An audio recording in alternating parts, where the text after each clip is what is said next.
Hey everybody, what's going on? Rob Sesternino back here to talk about Survivor's most arbitrary and reductive. Here are another round of Outwit, Outplay, Outlist, where today we are going to be ranking Survivor's funniest family visits of all time. And here with my co-pilot, my loved one who's here, Rob, what's it like getting to podcast with Mike Bloom?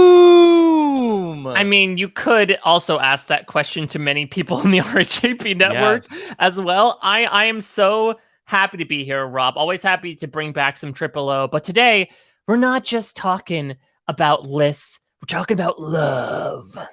Yes. All right. And we are here with a woman who had the idea to rank Survivor's most memorable, funny, loved ones visits. The great Lindsay Wilson. Lindsay, how are you? I'm doing very well. How are you? Yes. Okay. Lindsay of many podcasts. Let me see if I can rattle them off. Okay. Of course. BoJack Horse Pod with Kirsten McInnes.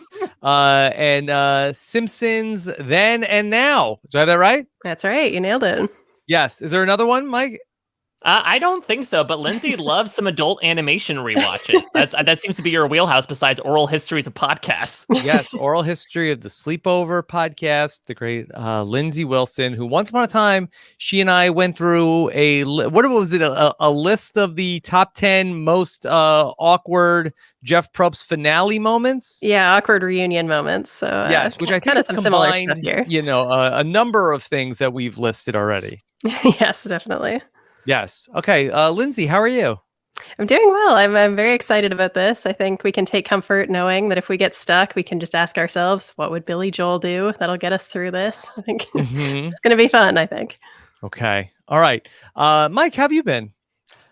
I've been doing well. Thank you for asking. A lot of fantastic stuff going on in both the scripted and reality TV spheres. You know, things are blooming very strong. I was very luckily able to get both doses of the Pfizer COVID vaccine in the past week. So I'm fully inoculated. I have immunity. The necklace is around Mike has immunity. Spin and grin. Exactly. Yeah. Put that necklace on me. I tried to ask the doctor to do that, but they were very confused. I wish they'd been a Survivor fan. It really would have rang much better with them. They're more of a fan of the challenge, most likely. All right. So we've got our big board. We have a 4 different tiers that we're going to place things in to help us with our rankings. Those tiers are worth playing for. My Life is Fine, Ain't No Hershey Bar, and Forget You, Go Home, Goodbye. We're going to go through these different loved ones visits that were submitted to us, many of them from the patrons of Rob Has a Podcast in the critically acclaimed Rob Has a Podcast patron Facebook group, which our Rob Has a Podcast patrons get access to. A great place to source a lot of content for the Rob Has a Podcast feedback. So we're going to get into that. Mike, anything else to set up here at the top of the show? Yeah, so I'll put in a few disclaimers as always to start this off. So looking at the title of this, as was indicated, these are all going to be moments around the loved one's visit in Survivor that has become a staple. Nowadays, it takes up about like half the episode proper that it's in. So all these are going to be moments focused around loved ones in Survivor. They may be, introducing the loved ones when they went out. It might be during the loved ones challenge. It might be the reward that the loved ones go on afterwards. Sure. It might even be in the form of like a video or a letter with the loved ones not physically being there, but it's going to be representing a touch of home. That being said, I think the key word in the title of this podcast is funniest, especially talking with Lindsay about this beforehand. Of course, the loved ones visit, again, is a hallmark of each and every Survivor season. But man, it would be the biggest comparison of apples and oranges to compare Johnny Fairplay and Thunder D with Adam Klein and his brother. Or Jeremy finding out that he was having a boy. I think that the loved ones visit, the great thing about it is it does encapsulate funny stuff, but also some incredibly sweet stuff as well.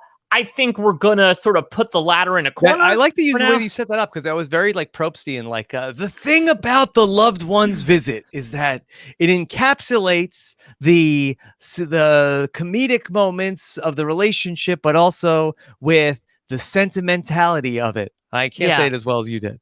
If you had a journal and you wrote down what the loved one's visit meant to you, it covered an entire page. So suffice it to say, the moments we're talking about today are going to be on the lighter side. They're going to be more comedic. Let's also say that I think any loved ones that we talk about in this, we do not mean that these are no personal attacks against the loved ones in question. These people were always helps to say. Yeah, were brave enough to put themselves out there, especially those that were not actually elected to play in the first place. They're merely there to support a loved one who did. So, a mea culpa in advance that we do not mean to make any attacks against the loved ones that are featured on this. And a final thing I'll mention is just in advance, because I know that we'll probably get responses. Where's Aunt Patty? Where's Emily?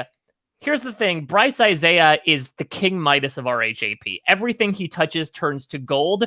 Purple but gold. I think we need to sort of separate out things that became great due to RHAP versus moments that sort of stand on their own. I mean, Rob, you saw Ghost Island very recently. Sometimes a moment becomes great because of RHAP.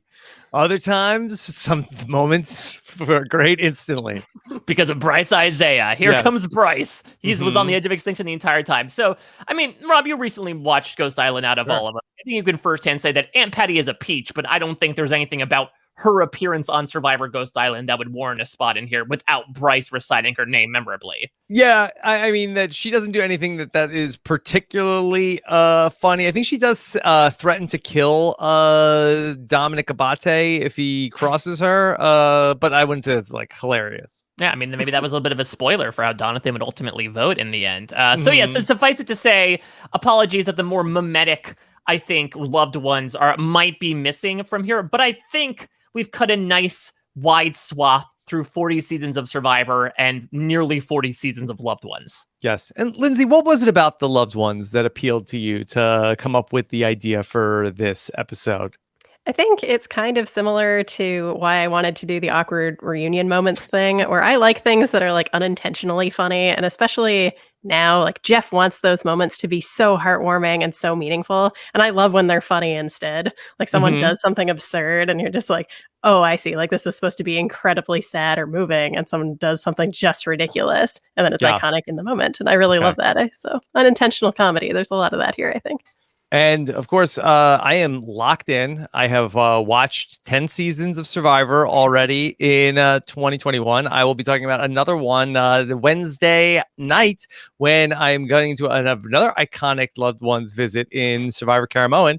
And I will be talking with Ali Lasher and Uncle Kiwi. And we'll do that on Wednesday night when we take a look at the 30th best season of Survivor Caramoan. Yeah, apologies. I do not believe that Cochran's dad being cool and flipping hamburgers. I think it just made the short list on this one.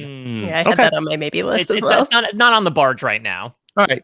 Mike, how do you want to handle this? Chronologically, or you have another way to attack this? No, I think we'll go chronologically here. And as is wont to do on a outwit, outplay out list, we start things off with Greg Buis. It seems like we're always going back to this guy as the first entry in nearly every one of these installments. But Greg, alongside all the final 9 of Survivor Borneo, was there for the first family moment on the show, which was everyone sans Jenna Lewis receiving a tape from their family members. Greg got one from his sister Julie that is quite literally indescribable. And Lindsay was making reference to it before. So I'm just going to play the thing and we'll talk through it. If it's going to be funny, which I figured it would, I thought other people might get a kick out of it. Like, at least she could provide entertainment for other people. Muka Luka Mau Mau Ping Ping. How are you doing? I miss you very much. That's right, Ping Ping. How's your fan? Well, I didn't think Greg's tape was unusual. I expected that and was excited by it. You could tell she was having fun and knew that he would laugh at what she was doing. And I was laughing. I loved it. Any circumstance you find yourself in, you're not sure what to do. You're in a quandary. You're in a pickle. You're in a bind. Think what Billy Joel would do. Think about it.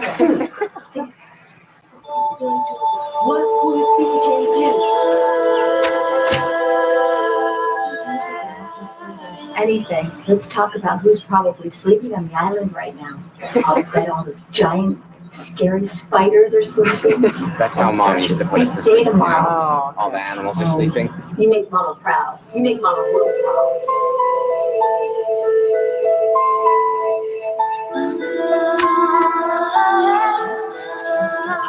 Day tomorrow. Just remember who loves you, CeCe.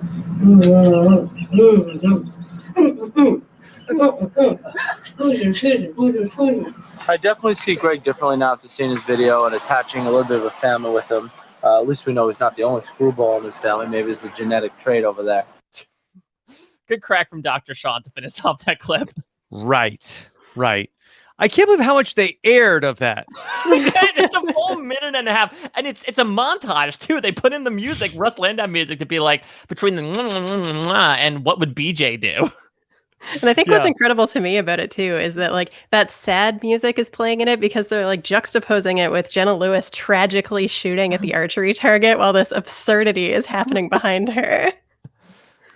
This is wild.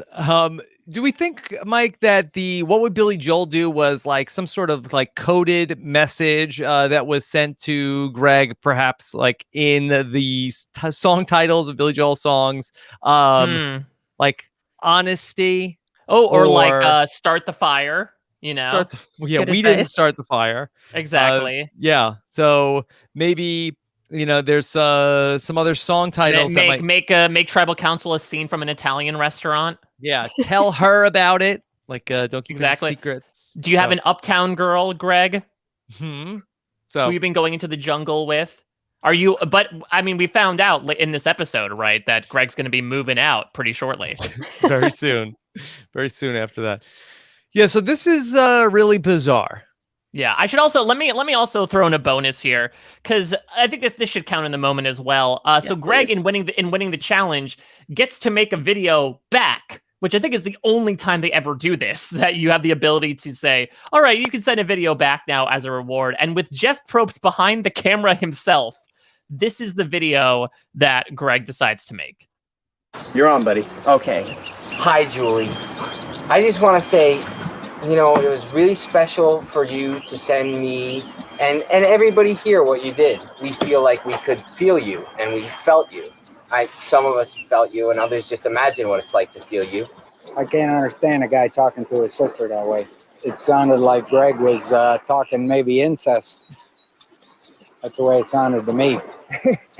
Why not make illusions? It crosses all those borders. God, what are people going to think? And then sexual illusions for my sister? What's going to happen? Julie, we got to put up with this for about 2 more weeks, and then we might kill him. Is that doing you a favor? Out. Good work, Rudy. Good job, Rudy. I think we know who Greg's favorite Game of Thrones characters were.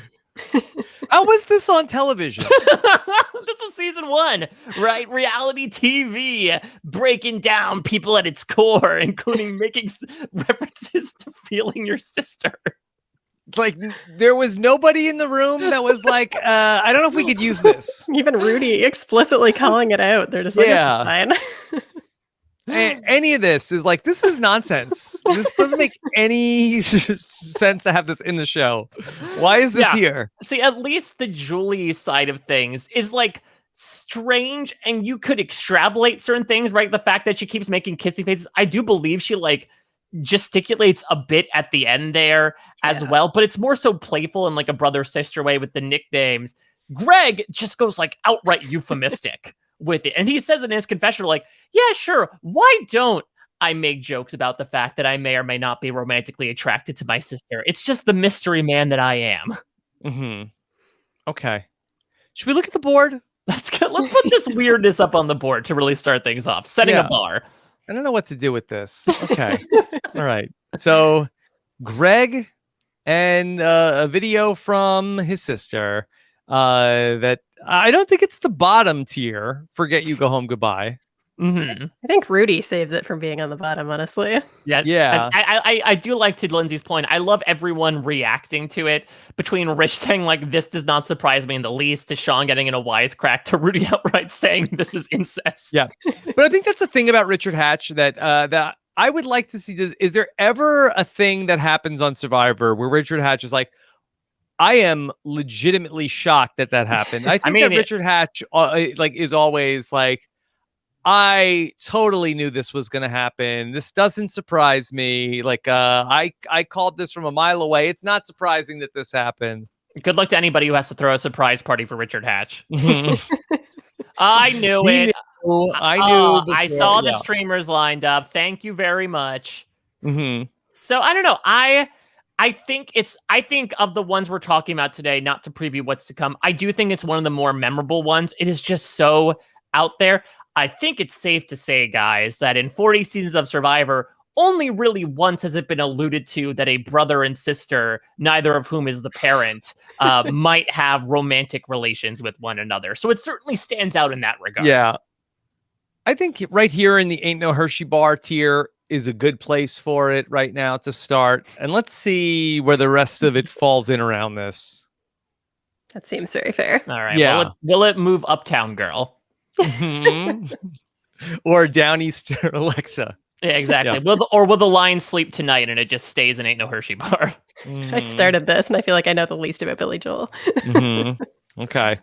All right. So let's go to what's number 2 on the list, Mike? So number 2 is season 2. So admittedly, this is more of a visual one. I'm going to play a clip from it, but you sort of have to have a picture in your head while you're imagining this. We're going to Survivor the Australian Outback, where Colby Donaldson at the Final Four won a Pontiac Aztek, as we've talked about in our very first Outwit, Outplay, Outlist installment, and an overnight trip camping out in said Aztek.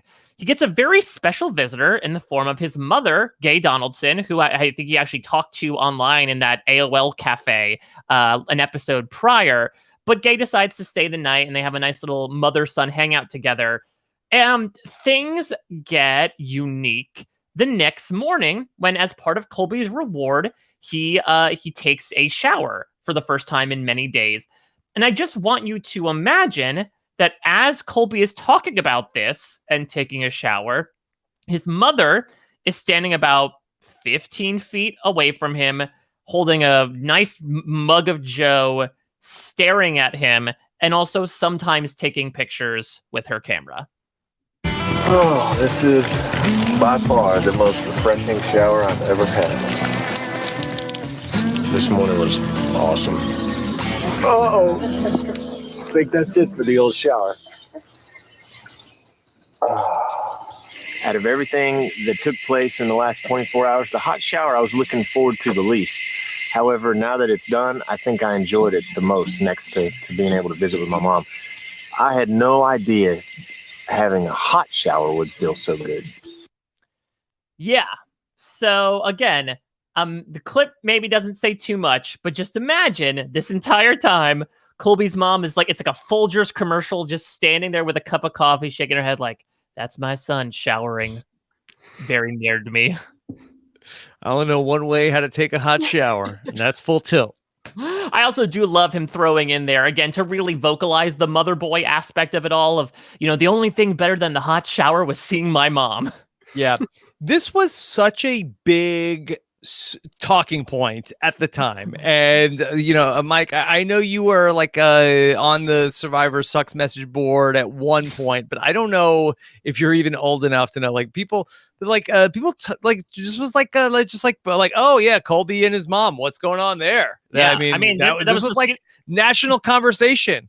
No, I was not. I was 11 at the time, so I wasn't on Sucks at that point. To be fair, I don't think I was either, but I've heard stories. Yeah, I mean, this was the season for you didn't have to be on Survivor Sucks. So if you worked in an office, people are like, hey, yeah, you think Colby and his mom, what's going on? That's weird, right? Yeah, so again, one season after Greg and his sister, now we have just this I think it's a very nice seeming, I'm not here to imply anything between Colby Donaldson and his mother, but the moment can't help make your imagination go driving in a Pontiac Aztek, you know? And Lindsay, I think also the fact that I think the two of them slept in the Pontiac Aztek also, that was the selling point of the Pontiac Aztek, that it was also a bed. Yeah, well, so for me, the thing that makes it weird, I think there's two things about it. So Yes. one is like the weird, sexy music because they're being like, oh, look at Colby. He's so beautiful. But Mhm. then on top of that, like right after this, and they go back to camp, Colby's like, this was like having a conjugal visit. Oh, yeah. And that's Forgot a about weird that. thing to say about your mom. Yeah, Just that's saying. very odd for so many reasons, like Yeah. implying that you're a prisoner. Yeah, maybe he didn't know what that means. I think maybe he it's- doesn't because the way he says it is like it's like having a conjugal visit and when you have that plexiglass between you, so it's not a real visit. And I was like, oh, that's what he thinks that means. But Yes, That's not what yes, that as a means. prisoner, yes. Yeah, Prisoner completely visit. platonic. Nothing's going through the glass. Everyone's just staying on their separate sides. Nope, I don't think that's how it works. Yeah, oh my god, Yep. Should we look at the board? off to a Let's look at strong the board. start Let's look at here. the board. Look at the board. Okay. All right, let's see. What do we have here? Okay. So here, let me go ahead and grab this from the bottom. And I think that the picture uh, again really sells the visual of exactly what this looks like. Okay. All right. So I've got it. And so let's take a look here. All right. So here is mom looking at Colby in the shower with her coffee. All right. So I don't think this is in the bottom tier, right? No, this is not like it's entertaining. I would Okay. say so. That puts it at least. Yeah, in- this is super memorable. yeah. Okay. The question Uh, is it more memorable than Greg and Julie? Well, I think so. and I guess that the rubric that we are looking at, is it funnier? Whereas this Julia clip with Greg's sister was intentionally funny, and this is unintentionally funny. That's a good point. That is a good point. But I guess the question is, I mean, Lindsay, that falls right into your camp. I will say the Julie clip is obviously longer in multiple parts. This really is just like a one-time thing. How much does that bear weight? Is less more here? Yeah, I think so. In terms of like being unintentionally funny, this is certainly higher on that. I would say like Rudy to me is funnier, objectively speaking, than this whole Colby thing. I don't know. What do you- Yeah. Okay. So, I'm fine keeping this thing in the back seat right now, keeping it in that spacious Aztec trunk below. Because while I agree that this is unintentionally funny and set the internet ablaze, I do feel like the fun thing about the Greg Julie stuff is that it does involve the entire tribe. And so we kind of get each and every person, even something like the weird effect of Jenna Lewis tearfully practicing the bow and arrow for a reward she never got, up against Julie going, like, it's so damn bizarre. This is a really fun, sweet, short type of thing. But I feel like maybe the Julie Greg stuff just has more meat on that bone. okay. Oh, God, I did not mean to say bone. Oh my god, Mike. All right. Then let's leave it as is. And then let's go to what's number 3 on the list? Well, let's go to Survivor Thailand, shall we? Okay. Because the awkwardness does not stop there. I would say a low-ranked season from your perspective, Rob, and the listeners of RHAP, but actually has a couple of really fun loved ones moments in it. Now, there are 2 instances of loved ones in this season. The first comes when they have that really awkward merge at the final 8, where Jeff hands out the buffs and says, okay, you're doing your reward challenge now.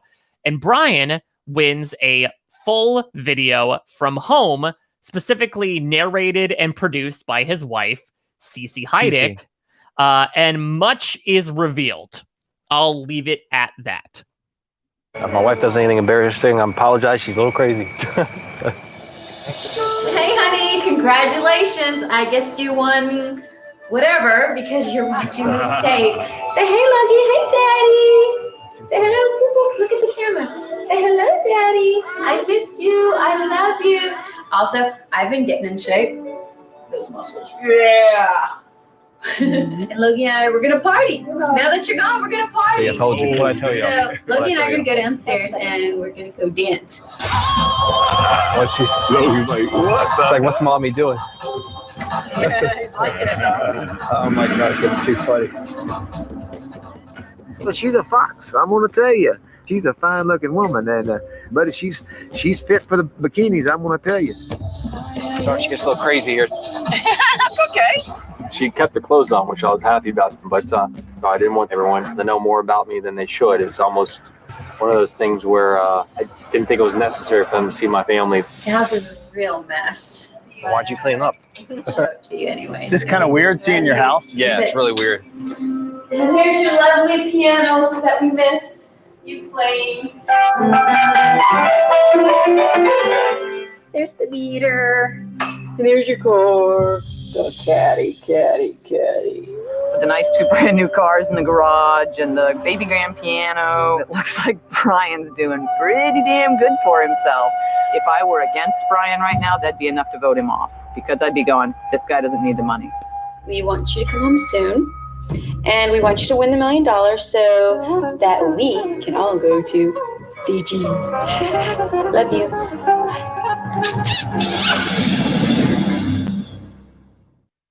Do you think Fiji Airways would have paid for CeCe Heidik to fly out? Yeah, that's wild again. You can't believe how much of that video they showed.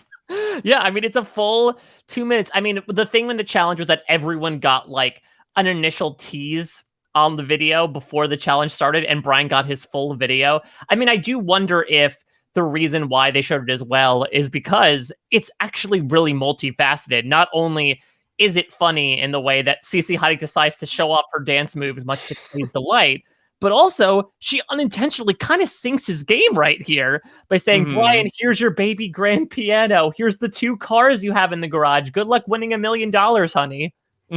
Yeah. I mean, it was definitely like a bad idea. Did it have any impact on the game, though? I mean, no, because Helen's like, oh, if I wasn't with him, I would be mad about it. But yeah, was there a vote like he didn't get where it was like, well, Clay doesn't have like 2 cars in the garage? Yeah. I mean, it's interesting, though, to watch Brian's reaction as well. Because, right, this guy's Mr. Freeze. Yeah. He's ice guiding. He is sweating bullets during all of this. He looks the most visibly panicked he does in 39 days of Survivor because he thinks, holy crap, my wife just might have screwed me out of $1 million. Well, he keeps apologizing for her behavior in advance. Like, okay, guys, this is going to be crazy. Like, this is what she's like. I'm really sorry. So yeah. He knows something's coming. So, but Lindsay, like, if he does know that, why did this idiot win the reward? Yeah. Like, it's like, all right, here's a little clip of your loved one. We're going to show the whole video. If you win, like, why did he win this? I mean, it is wild. I have that written in my notes too, where he's like, oh, I don't necessarily think they needed to see my family in my life. It's like, well, you didn't have to win this challenge then. Yeah. The problem was challenge it was. Yeah. There wasn't a word puzzle for him to throw, right? Maybe there just wasn't an easy thing for him to screw up so he couldn't win the reward. Yeah. Okay. Did this play as funny, or is it just funny what happened to him? I don't know. I feel like there's some humor to it. I think there is some humor in this idea of Brian's just like slowly dripping exterior as his wife is revealing all the luxuries he has at home. But there's also some fun weirdness, right, with CeCe being like, I can look at these muscles and look at me dance now. And some members of the tribe becoming particularly intrigued by Brian's wife after that. Okay. All right. And then, I mean, there's also his comment too, where he's like, she kept her clothes on, which I was happy about. Like, he just has that as a throwaway comment. It's probably an actual concern, I guess. Brian Heidik's video from CeCe. Let's talk about it. All right. It's not bottom tier, right? Yeah, I don't think it's trash. I think, again, it has some aesthetic to it. I think it has some humor there. All right. It's tough because while the Colby mom moment is like much simpler and more sort of like succinct in that regard, I kind of feel like the CeCe Heidik stuff has more to it. You know, it has the 2 faces of CeCe dancing as well as her maybe intentionally or unintentionally showing off his assets. Personally, I really feel like that Colby and his mom should be in a tier up from this. That interesting. I don't like that. I definitely feel like that Brian Heidik's moment is the lowest on this list, but I just feel like that Colby and his mom is like memorable 20 years later. That's fair. I could be persuaded. So you think it's even in a tier? It should be My Life is Fine? I think so. Just because it was like a actual moment. Like, I think that like Greg and his sister, like, I don't think that people were like, like that was like the conversation about the episode the next day. But I just feel like that Colby and his mom, I feel like was just like such a big, it was so absurd. Yeah, I mean, I would say, though, that I think the other two moments have absurdity as well to it. Like, again, I was not around Sucks during Survivor Thailand, but I can imagine, especially during a season like Survivor Thailand, where not a lot of stuff was happening post-merge, there's probably a big conversation about, like, yeah, did you see what Brian's wife was doing on his video? What the hell was that? Yeah. But were people, like, having those conversations around cubicles the next day about Brian Heidik's wife? I mean, listen, I think it depends on the type of cubicle. Yeah, you know? I guess so. Where you worked. So, I mean, we don't have to move it up.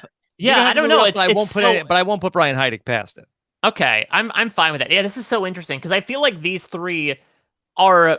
I don't think we've had an outwit outplay out list before where like these can all easily be moved up very easily. I think we have yet to set the bar at this point. I think we found 3 moments that like we feel a certain way about, but I don't think we found anything to really determine where everything falls as a result. The dominoes have not really been set up at this moment.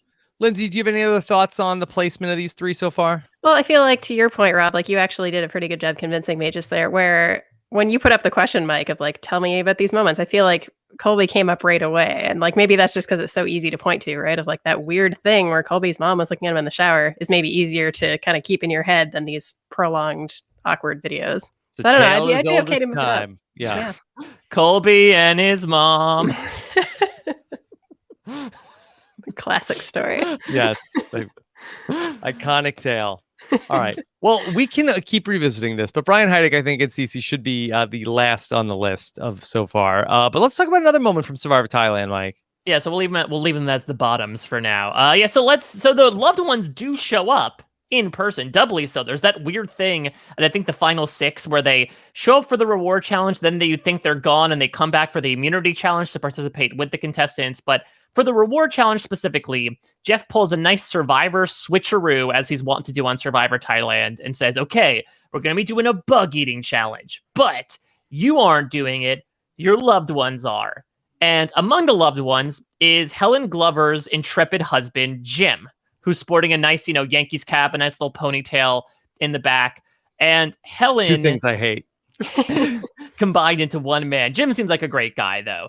Especially so in this clip, because Helen will be damned if her husband does not win this opportunity to stay with her. And she makes that abundantly clear as they make their way through the challenge. So this is an intersplice of a few clips from this, so gross to from listen this to. Reward challenge as Jim's attempting to eat bugs, and Helen is giving her some words of encouragement, I'll say. Hey! Don't you dare! Boy, Helen, he really wants to see you. That man loves you. Yeah, he does. You're fine. You're fine. You're all right. You survived the military. Right, think of it. This ain't nothing. There you go. That wasn't easy. Loser, going home. Jimmy, please. Go. Please, Jimmy. Jimmy, please. I need it. Swallow that, Jenny. You're behind. Please, Jimmy. Swallow it. You've got to swallow it. Please. You guys better not screw around. You're taking way too long. Way too long. Please, I need it. Keep it down. You gotta get swallowing, Keep it Jenny. down. Tighten You gotta swallow it, Jenny. Do it now, or you guys are going to lose. Somebody's going to swallow soon. Please, Jimmy. You gotta swallow it, Jenny, baby. Jimmy, please. You gotta swallow it, Jenny, baby. Swallow. Jimmy, swallow. Please, Jimmy. There it goes. It's okay, Jenny.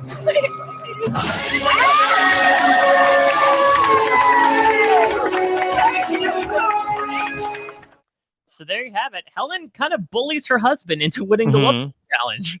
Yeah. Okay. Helen and Jim.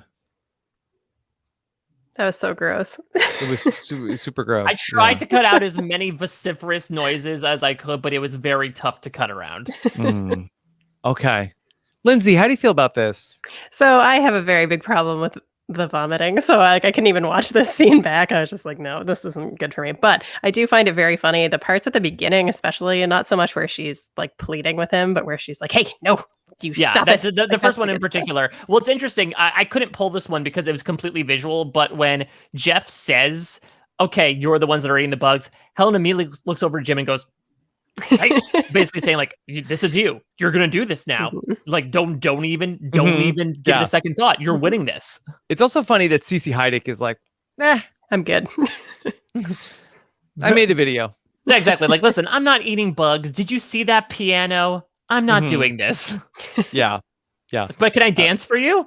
Yeah. And I said this when we did the all-time season rankings for Thailand, where I felt like that's like a good, could tell a lot about the marriage. Will the significant other eat the gross food? Is they're like,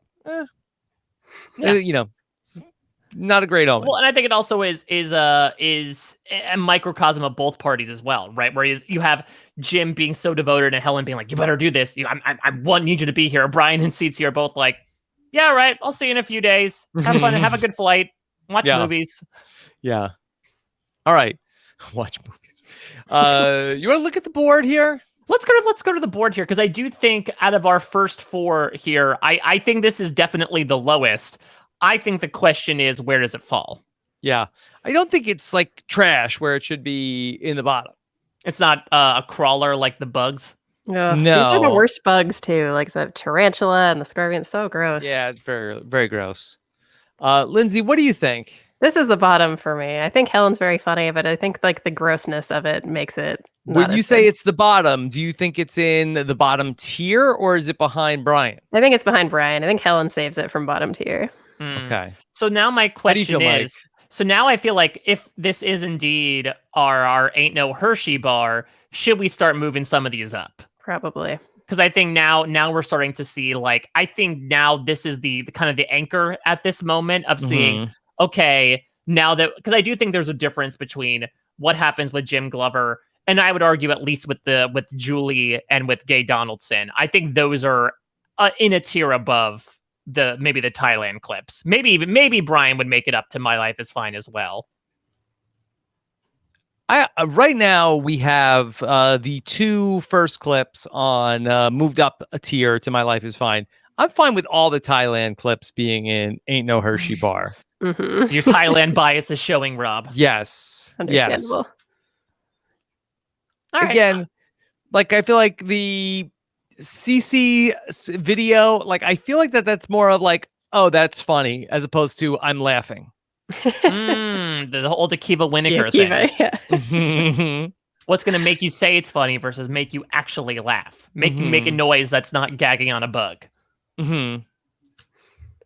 Rob, I feel like you're not super high on the Greg video either. In terms of I'm not super high on the Greg video because I do ask myself often, what would Billy Joel do? And that so cut you to the core. Yeah, I like the Colby moment better, but again, My Life is Fine. All right. Well, we'll see. Maybe we'll do some more reshuffling here, but we have at least stratified a little bit out of these first 4. We've got a strategy going, which is good. Okay. Brian Heidik would be proud. All right. There we go. All right. Mike, what's next? We're going to the Amazon. Yes. What happened in the Amazon? A lot of stuff. Unfortunately, this one does not involve Present Party, Rob, Sister Nino. Yes. It does involve a loved one, though. It involves Matthew von Ertfelda. He did the whole gesture, right, of giving all of you the family visits, and then it turns out that his mom came to visit, but he got something special. Who could forget? He got his own feast that night in an Amazonian native village. I'm assuming Coach was in the background somewhere, engaging otherwise.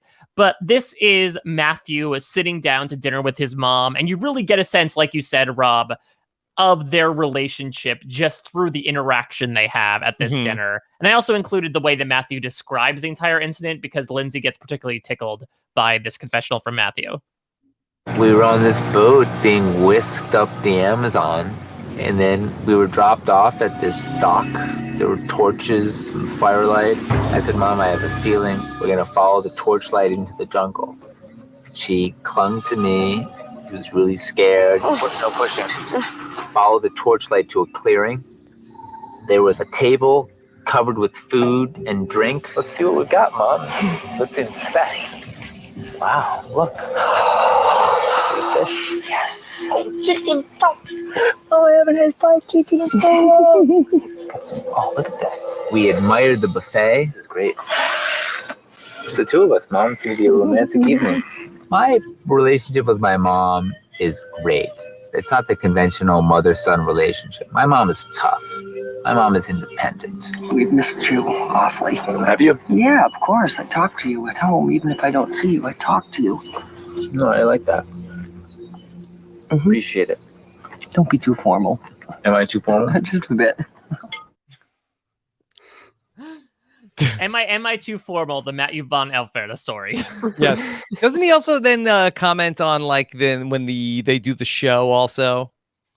I think so. I can't remember. Lindsay, do you? I watch remember this like more it recently stands than out I think he says like the dancers were hypnotic. It's so weird. Like it's like he's Mhm. writing some bad novel or something, or possibly as a serial killer. Like it's just his descriptions are so flat. Yeah, it's like someone made what's the Patrick Bateman movie, American Psycho, but like tried to make their own version of it, trying not to get sued for copyright infringement, of trying to apply their own poetic style to it, but still keeping the same interesting Mhm. vibe. Yes.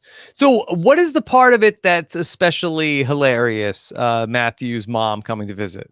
I think, and this was mentioned on the Funny 115 as well, is just because Matthew as a character, it is funny to have his mom chastise him for being too formal and to Mhm. sort of have someone from outside Matthew's bubble. I mean, you experienced his bubble firsthand. To have someone come in and be like, oh, you're being too formal, you're being too strange, I think it's a very fun moment for the character of Matthew. Mm-hmm. Yeah. One of the things I like about it too is that like he's being so weird and being like, "Come on, mom, let's inspect the table." But then the only real emotion he shows here is when he sees that there's chicken, Fried Like- chicken. Yeah. Also, I like how his mom describes the telephone.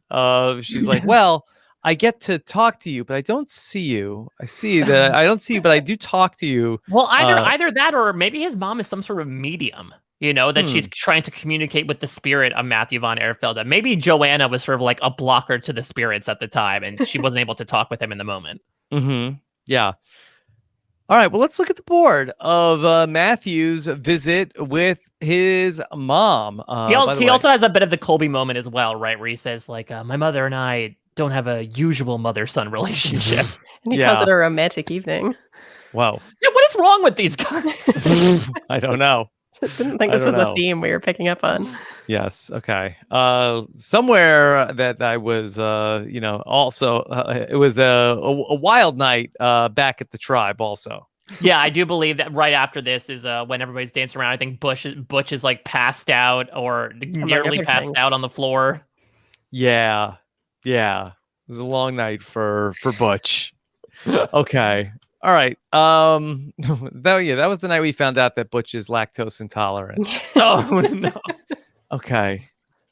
Let's look at the board and see where things are at now. Okay. All right. So we have Matt and Mom. All right. Not trash. Matt and Mom sounds like a CBS sitcom waiting to happen. Mm-hmm. Yeah. Get Cochran on the phone for this. Okay. Matt and Mom. They've Here got we it go. going on. Yeah. I think that this is probably the lowest for me Mhm. so far. I think that, again, there's humor in it, but I think even Jim Glover getting bullied by his wife to win the challenge, I think has more humor. Yeah. Agreed. Yeah. I don't know if it's super memorable.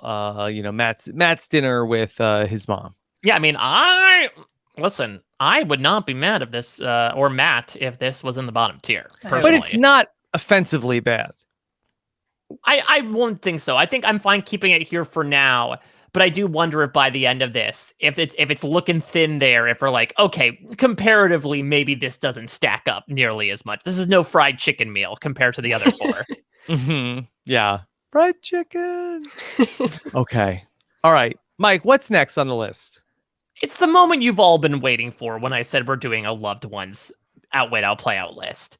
Right? It's the saga of Johnny Fairplay and Thunder D. Obviously, I cannot play everything in toto, but I decided to play Thunder D running out, fingers a-blazing, going into, I would say still to this day, one of the most instantly iconic moments and lines in Survivor history. John, here's your buddy Dan. I can't wait to meet this guy. Oh, God. Oh. Final 7. Dude,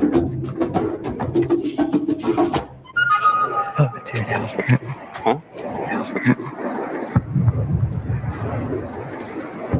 She died, dude. Did you get the letter? Did it go right?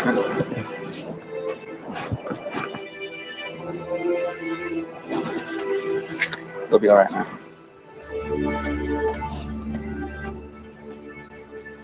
John, you went from really happy to really sad. It was either going to be my buddy or my grandmother coming, and my grandmother's not here for a reason. What happened? She's not around. Sorry for that news. I'm sure everybody here is sorry. I don't know. I can hope to win this and get some more information. We're talking dead grandma, folks. Mm-hmm. Yep. So there you go. Iconic moment for sure. I mean, I think it is hysterical, personally. And I know that it was number one on Mario Lanz's Funny 115 1.0. For me, the humor comes in so many ways. First, the fact that both Thunder D and Johnny Fairplay completely forget about the whole con when it starts off, right? Mm-hmm. He's doing his whole hand signals. He goes, final 7. They're jumping into each other's arms. And then Fairplay's like, oh crap. Oh yeah, the thing. Okay. Oh yeah. How's grandma, dude? How's grandma? And I'll be completely honest. Maybe it's just my Pearl Islands love showing, but "she died, dude" is one of my favorite lines in Survivor history. It is beautiful. Matthew would only hope to write poetry as beautiful as "she died, dude." Because again, it's so stupidly informal, yet trying to be completely serious. And then throw in as well everything that wasn't able to make the clip between Sandra, winning getting the first person to send off the plane. She goes, "Fairplay's buddy." Between Lil saying, "His grandmother just died, Sandra." And then, of course, the ultimate reveal that this was all a giant hoax and everyone got punked on Survivor Pearl Islands. I think it's a comedic masterpiece, personally. Lindsay, your thoughts on this? Yeah, far be it from me to praise Johnny Fairplay unnecessarily, but I think it is fully earned here. I was telling Mike before we came on, I watched the first 30 seasons worth of Family Visits before doing this, which was a mistake. But I just wanted to love. I wanted to see if there were any weird trends, like when did Jeff start asking those weird questions, that kind of stuff. Family Visits then and now. Exactly. Yes. And I think what I have decided is that top to bottom, this is the funniest one. For all the reasons Mike said, where starting right from that first thing of oh, she died, dude, and then all the way through where Lil is so sad for him the whole time, and Sandra just could not give fewer F's about this. It's incredible. It's so good. And then it's interspersed with the Dara's boyfriend knowing nothing about her. Yeah, It's a great visit. Yeah. Okay. All right. So if we look at the board, Johnny Fairplay is about to steal the number 1 spot. Okay. I mean, I'm going to say final 1, Rob. I think, this is going to be my pick for It'll be number tough 1. to beat. It'll be tough to beat. Very tough to beat. I mean, it's one of the biggest, it's the biggest loved ones moment in Survivor history, in my opinion, and one of the biggest moments in the show. The argument against it, is it played out? Is it tired? We'll see. We'll see if anything can knock it off the top spot. But as of right now, compared to what else is on the board, here it is, number 1 in the countdown. All right. Yes. Much like the number of grandmothers that Johnny Fairplay still has, which is 1. Yes. Okay. Mike, what comes next? All right, we're going to next season, but with a Pearl Islands cast member, because Rupert Boneham just missed out on that family visit. Arrgh! Oh, if only. Luckily, he's going to get what is a conjugal visit next season in the form of future Survivor contestant, future Amazing Race partner, Laura Boneham, coming out. And Rupert and his wife are Pie. Yeah, pie, exactly. Oh boy, I do not want to see how that manifests itself, that resonates in the bedroom, if you will. But Rupert and Laura, they very passionately embrace. I will say that, and I think the clip says the rest. Okay, is that everybody? No! Laura! I'm kidding. Rupert, come say hello to your wife, Laura.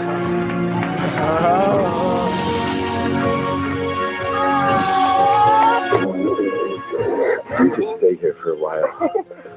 Oh my gosh. Oh, God. Whoa, Rupert. Whoa. All right, Laura, I got to break it up. Every time it gets me that Jeff regards Easy, like unruly stallion. Oh, down, boy. Don't make me hose you off. Hold on there, big fella. Yeah.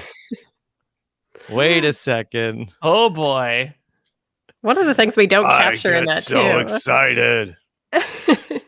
We also don't capture in that Big Tom is like, oh, I didn't pick Rupert because I couldn't bear to watch him making out with his wife more. Mm-hmm. Yeah, because that's the thing is the clip, hopefully the sound somewhat paint a picture, though please don't describe the picture that it paints to you personally, listeners. But when they come out, like they are passionately kissing each other. They are making out. Laura at one point wraps her leg around Rupert like she's Tai Trang climbing a tree to get the idol in Survivor Go Wrong. Yeah. And there is a prize there at the top, I suppose, as well. Okay. All right. So Rupert's amorous loved ones visit, putting the love back in loved ones visit. And it is interesting, right? Because we get Laura showing back up, not only as a Survivor contestant, but also in Survivor Heroes versus Villains. And I believe it's much more PG, not the Survivor contestant that time around. I wonder if they were scolded after their time in All Stars together. It's, much tamer. Yeah. It's further into the marriage also. Okay. All right. Let's look at the board. All right. All right. Rupert and Laura. Lip lock. All right. I think this is the first one. This is going to be a climber here, much like Laura. Okay, so past Matt and his mom. Yes, please. Yes. Okay. I mean, are we past Brian and CeCe? That's a good question. Because again, this moment is much smaller, but I do think I don't know. I like CeCe's more than Rupert and Laura, but I could be argued to put it before CeCe Heidik, personally. I would have it just before CeCe Heidik. At the top of Ain't No Hershey Bar. Sorry. Yes. I would have Brian at the top. Oh, Brian and then Rupert and Laura. Yes. Okay, and then plus I don't want those pictures arranged in the way you had it, Rob, because it looks like Brian is looking at Rupert and Laura kissing. He would. Yeah. Okay, so we're gonna break up the two Thailand moments with Rupert and Laura in between. That's a Boneham sandwich. Okay, all right. Lindsay, are you good with this? I'm happy with this. Yes. Okay. I mean, I let's not get carried away. I'm okay. Nobody should be happy with this. This is easy, girl. Yeah. Whoa. Okay. All right. Michael, what's next? Well, we're staying in Survivor All Stars. We are not going in the romantic variety, or even the romantic variety with a love between a mother and a son, or a brother and a sister. But we're staying with the siblings. We're going to Jai and Jenna Lewis. Now, actually, much like Survivor Thailand, the loved ones had to compete in a bug-eating challenge. And Jeff clearly states before the challenge, you cannot drink water until after you have swallowed the bug. Jai chooses to flex that rule a little bit. And when Jeff challenges him on it, this is the first time that a loved one gets into an argument with the host of Survivor. No. Jai, I'm sorry, you took a drink of water. You're out. No one said we couldn't. Not during the time, you saying? Yeah, I did say you can't do it. Hold on. Yeah, I did. I clearly did. Jai, you're out. Bo, Mike, you're moving on. Jai, you might not remember, but I clearly said, show me an empty mouth. Once I clear you, if it comes up, you're okay, and then you can take a drink of water. I know you don't like the decision, but you're out. It's time for you to go. Gotcha. Man, Jenna Lewis, like between not getting a video her first time and now her brother disqualifies himself by being a dirty rule breaker when he actually does get a loved one's visit. Yeah. Jai is not following the rules. You should have watched Survivor Thailand. Yeah, you weren't in the attack zone when you took a drink of water. I just love that he got beat by a bunch of rules. But like, what is he doing? Why is he trying to argue this? Right? We're saying, no, you didn't say that. Yeah, no. I trust myself more than you, Jeff Probst. I definitely heard correctly. Mm-hmm. I in the heat of the moment, heat of the battle. Mm-hmm. The thing I like the best about this moment, I think, actually comes from Mario Lanza, because he has, in his Funny 115, he mentions like Jenna also messes up in the final immunity challenge. Yes. And then the way he frames it is that he's like, those cheating Lewis kids. And that's how I always think of this moment. It's like, because for those that might not remember, in the final 3, in the final immunity challenge, they do the hands on a hard idol.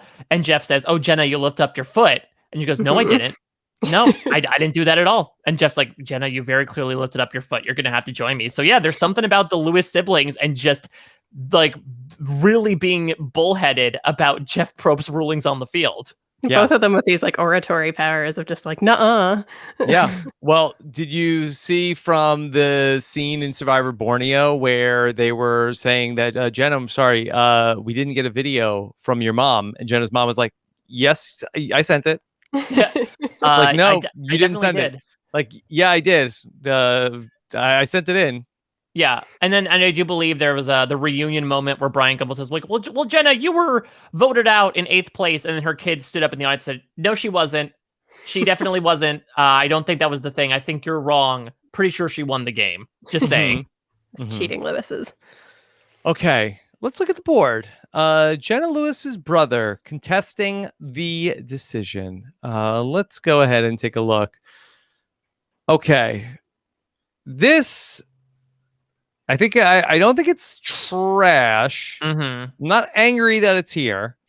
But can it pass Matthew and his mom? Yeah, I don't know, actually. I'm fine with keeping this at the bottom right now, because I think Matthew and his mom has, again, some more comedy to it here than just the pure ridiculousness, of which comedy can be derived from as well. But I like the comedy of Matthew and his mom more than Jai just outwardly refusing to obey the rules that Survivor has very clearly laid out for him. Yeah, this one seems clearly the least funny to me. Yeah, least funny, but again, not trash. No. For Jai.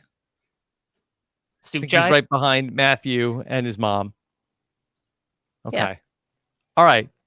Mike, what's next? All right, we're actually going to take a little bit of a jump here for the first time in Outwit, Outplay, Outlist. We are skipping all the way to Survivor Exile Island. And of course, we know Cirie Fields, legendary player, legendary loved ones visit. And we got to start things off with her husband, HB. Because on the very first season that Cirie and HB appeared on, I believe Terry wins the Loved Ones challenge, and he gets to determine, like, he goes off with his wife, Shane goes off with his son, and I think he got to send one loved one back to camp with everybody else. And due to Terry's Maslow's-esque hierarchy of needs of which loved ones are better than other ones, he says husbands are better than moms. So he says, HB, you're going back to camp with Cirie, Aris, and Danielle. Yeah. A nightmare to HB's ears, because this is what happens when he arrives at the Gitanos camp. You see that stuff right there? Those branches? Yeah. Can you get that? Yep. As soon as I got up, it's like, okay, we need to do the fire. Okay, we need to get food. Okay, we need to get water. And I'm like, oh my gosh, we just woke up already. Cool right here. We need to reserve our energy. So he needs to help us, and he needs to see what we do daily. But he likes it. He doesn't mind. Thank you, honey. Cirie and Aris has been working me like a dog, and it's bugging me a little bit. It's like, honey bunny, can you go get us some water? Honey bunny, can you get us some more twigs? Honey bunny, can you cut this coconut? Honey bunny, can you scale this fish? I'm like, oh gosh, killing me out here. Y'all got your own little servant, boy, I tell you. Y'all living it up. But I know that I'm not going to be here long, so I'm going to help as much as I can. Boy, here goes nothing. I love HB so much. All-timer. He's so good. Yeah. Yeah. That's the thing as well. It happened a couple times. I believe Marquesas was the first one to have a loved one. I guess Gay Donaldson did as well, but like a loved one stay and participate in the camp life. HB is by far the first one to like really complain about the fact that he has been put to work as Patrick hates it too. Patrick hates it a good amount, but I feel like Patrick doesn't get a full confessional being like, wow, I am being worked right now by my wife and her friend to go chop wood and scale the fish. He got up off the couch. HB. He's here. He's not afraid of any leaves and he wants to get back on immediately after going through a day at the yes. So what I like about this is that this is funny and like it was supposed to be funny. Mm-hmm. Yeah. I mean, much like Cirie, the entire Fields family has a great sense of humor. And so you could tell like why Cirie and HB are perfect for each other is because they both sort of have this really exasperated way of talking sometimes when things are just outrageously ridiculous. So whether it's inspecting Shane's irritated genitals or being told to just do all the camp labor in a morning immediately after waking up, they both have very similar, I cannot believe this is happening reactions, and it's delightful. Okay. And I love too how it's edited where Cirie's like, oh, but he doesn't mind, and it cuts directly to him being like, they're working me like and this. I don't like this. And I love as well like the very different type of almost like salsa music that's playing to underscore HB just like going back and forth like the Energizer Bunny. Okay. All right. Let's look at the big board. And so here we have HB. I think that HB should move over Ain't No Hershey Bar and go to My Life Is Fine. I would agree with that. I think that it's like a really good scene as well, right? It's not just a moment like some of these other ones. I think it's a great character moment for him as well. I mean, I would argue I might put him above at least Colby and his mom. I would put it at the top of this tier, personally. Okay, I'm good with that. HB. Okay, what would BJ do to what would HB do? Exactly. So yeah, I think it's a great, like, it's a very well done scene.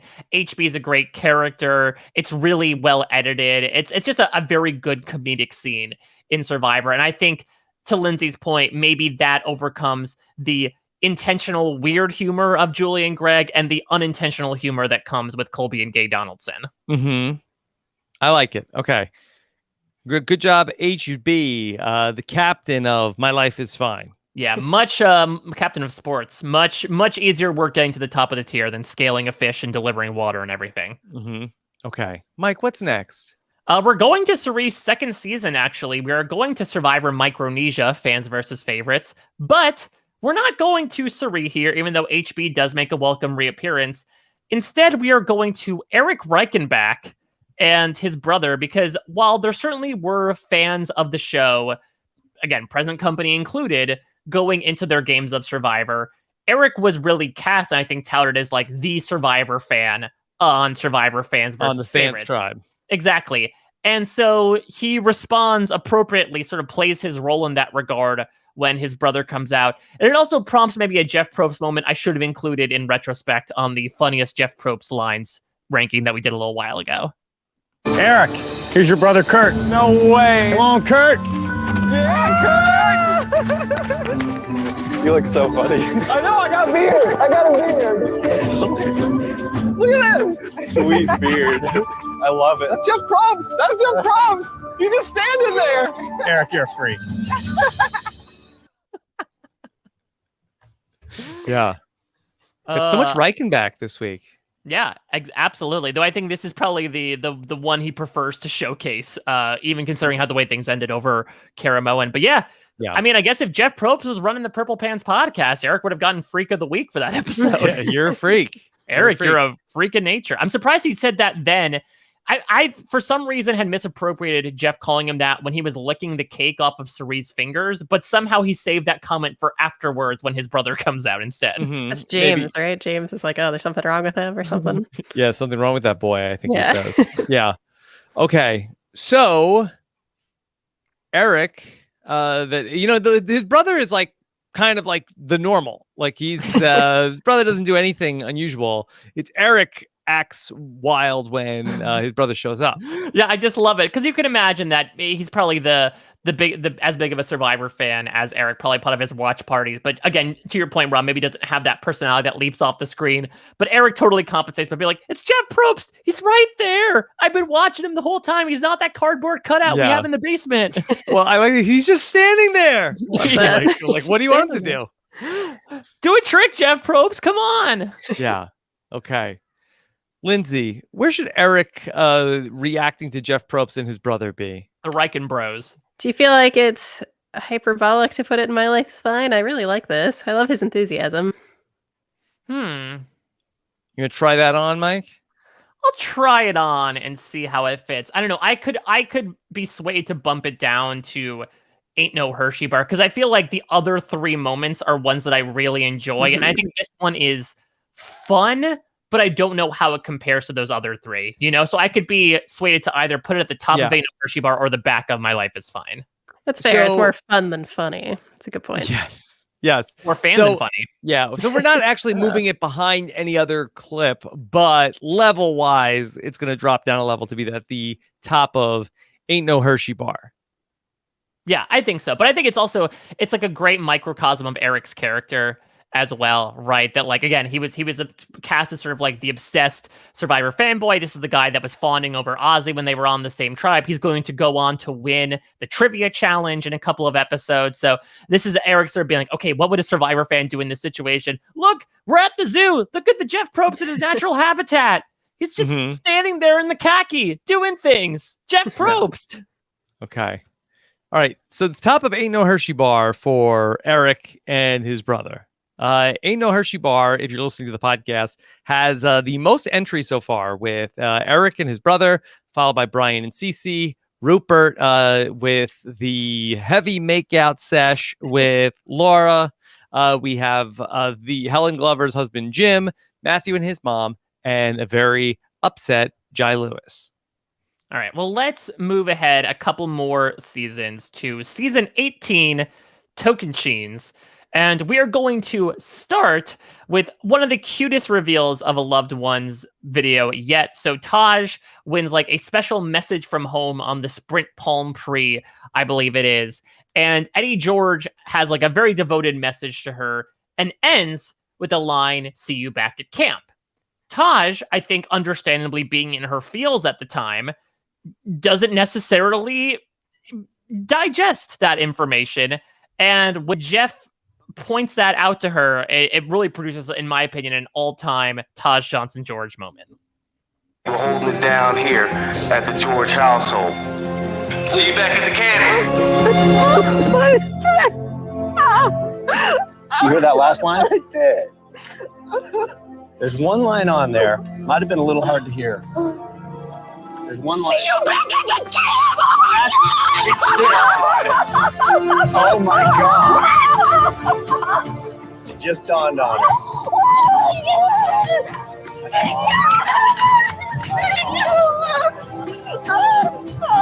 That's wonderful. Oh my God! Oh, can we go now?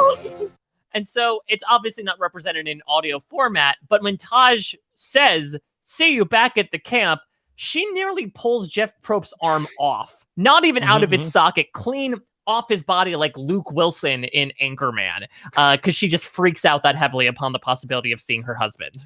They can say like Jax in Mortal Kombat. Exactly. Finish him. Yeah. He's just standing there with no arm. Okay. So this is very also a sweet moment, unlike anything else that we've had so far. Hey, how dare you, Rob? There was so much sweet stuff going on between Rupert and Laura. Yeah. So, okay. Interesting. Lindsay, any other thoughts on Taj finding out that Eddie George is going to be back at camp? I mean, not from that specific moment, but I did take the note that once the two of them go back to Exile Island together, she uses the correct usage of have a conjugal visit, where she says that's what she wants to do. And I was like, Colby, take note. Yes. Oh, that's got to be terrible, though, considering that Exile Island that season was just a big sand dune. Anakin Skywalker would like a word. Okay. All right. Let's take a look at where Taj and finding out that Eddie George is going to be back at the camp. Definitely not trash. Lindsay, where should this move to? Yeah, I feel like this one stays in this tier. I think it's sort of comparable with the Eric of it all, where it's like it's more fun than funny, and it's just kind of nice rather than hilarious. So, like, to me, it doesn't go above this tier. What do you think? Yeah, I Mike, what do you agree. think? Can Taj pull the arm of this to go any further? No, I think we're gonna have to pull a Heisman and stiff arm her right here in this tier. I think to me, this is like the perfect replacement level clip. Where I think it's very enjoyable. There's certainly some funny to the point where I actually really love. You know how sometimes in Survivor when they used to like slow-mo replay clips from of people celebrating before going into commercial. This time it's a slow-mo replay of Taj freaking out and nearly dislocating Jeff's shoulder, Stephanie style, upon finding out that Eddie George was there. This is a perfectly average moment to me in this particular countdown. So I would be fine at least putting it above Jai. I'd put it above Matthew and his mom. Maybe I put it above Jim and Helen. I'm not much sure if I put it higher. Okay. Because it's not like particularly laugh out loud funny or even like explicitly funny. Yeah, I think like it's more those cute than funny. Agreed. Yeah. More hot, Supposed to- cute, or yeah, funny. Yeah. That could be 3 tribes in a future season. So, yeah, let's leave it there. One behind Eric. Mike, it would be hilarious, though, or I guess interesting if a Survivor contestant was to injure Jeff Probst during a season of Survivor. Yeah, I mean, it's an interesting question, right? Because there's occasional moments where like someone goes to hug Jeff Probst, or you know, you And he has to pretend like he likes it. or you pull a Sarah Dawson, right, and try to sneak a kiss on the cheek. But there could be an instance where, for one reason or another, Jeff gets injured, and like, does that influence things, right? Does Jeff go into tribal council like, Taj, I've got no questions for you because my shoulder has all the answers. How could you? Yeah, I only have one question for you. How dare you? Haven't you done enough? Like, So, I'd like to Taj- play this idol. Back up. Whoa. You got a permit for that thing? Mm-hmm. Oh.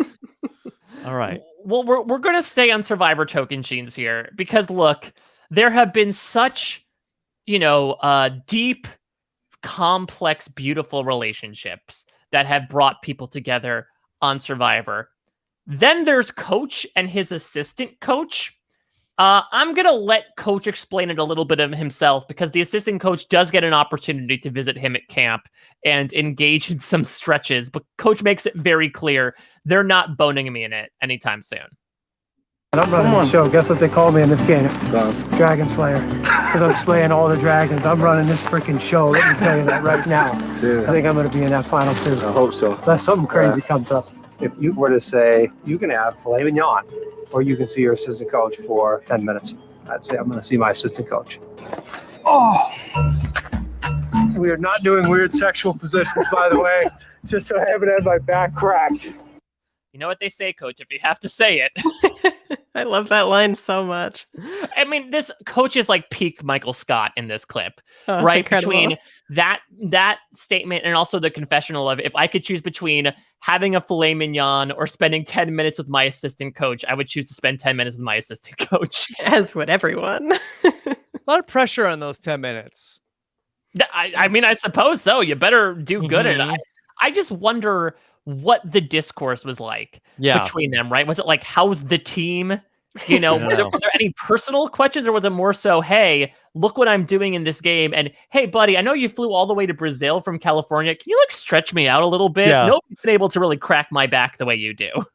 That's like the tweet of, sex is great, but have y'all ever spent 10 minutes with an assistant coach?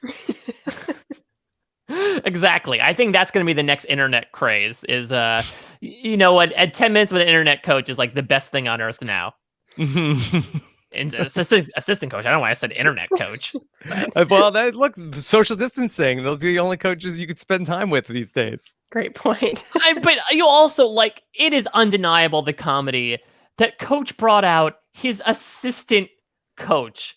He brought his work time subordinate on as his loved one. That is ridiculous in the best Coach way. Assistant to the Dragon Slayer. Assistant to the Dragon Slayer. Yeah. Do you think that the assistant coach has gone on to become a full-time coach yet, Lindsay? I mean, we can only hope so, right? Maybe someone's cracking his back now. But now the question is, if he were to go on Survivor, could he take the coach nickname? Much like Coach, passed down the Dragon Slayer title to Sophie, did he have to sort of abdicate the throne? He just goes on as assistant coach. That's just what his name is. Like in his absence, was he the coach during the? That's a good question. Yeah, could be like a coach in interim. The interim coach in waiting. Yes. Coach is a big backcracker guy because he's gonna have Edna like walk on his back in South Pacific. Plus, doesn't his back apparently give out during his last stands after he goes to Exile Island? Yes, and then also Boston Rob was wondering in the Island of the Idols if chiropractors were real or if it was a scam. I just mean assistant coach. Do you think his back gave out because of what his assistant coach did? Oh, what if he was like, get my assistant coach, please. I need him. Please fly him back here. Okay. All right. So, assistant coach. Let's look at the big board. See what's going on here. All right. Not trash, right? Definitely not trash. I love this in so many ways. I might be tempted to put it in my life as fine just because of how ludicrous it is. Lindsay. Yes. Yeah. Okay. So can it move up? Yes. Can it pass Colby and Mom? I say yes. All right. Stretch it on past Gay Donaldson. What about the Greg Buis and sister? Oh yeah. Who wins in the duel of like not sexual positions? We're not doing weird sex stuff. I think I like Coach better than Greg and Julie, but I don't know. I like Greg and Julie better than Coach personally. So Rob, it comes down to your personal preference. I think I'd leave it the way it is right now. I don't even know if I'd have it over Colby and Mom. So that I feel like that this is about as far as I'm willing to go with a coach and the assistant coach. I love as well that the very first thing, my canon is that the very first thing Coach says to this guy is not like hello or how's everything, is like, they call me the Dragon Slayer here, which makes me think that this is a nickname he tried to make work back in California and it just wasn't flying. Like, I finally did it, dude. I got people to call me the Dragon Slayer. She slayed, dude. Okay. Let's leave it here. All right. Currently, it's number 4 in the rankings, behind Worth Playing For as the number 1. Then My Life is Fine is HB, Greg Buis' sister, and then the assistant coach, followed by Colby and Mom. All right, Mike, what comes next chronologically?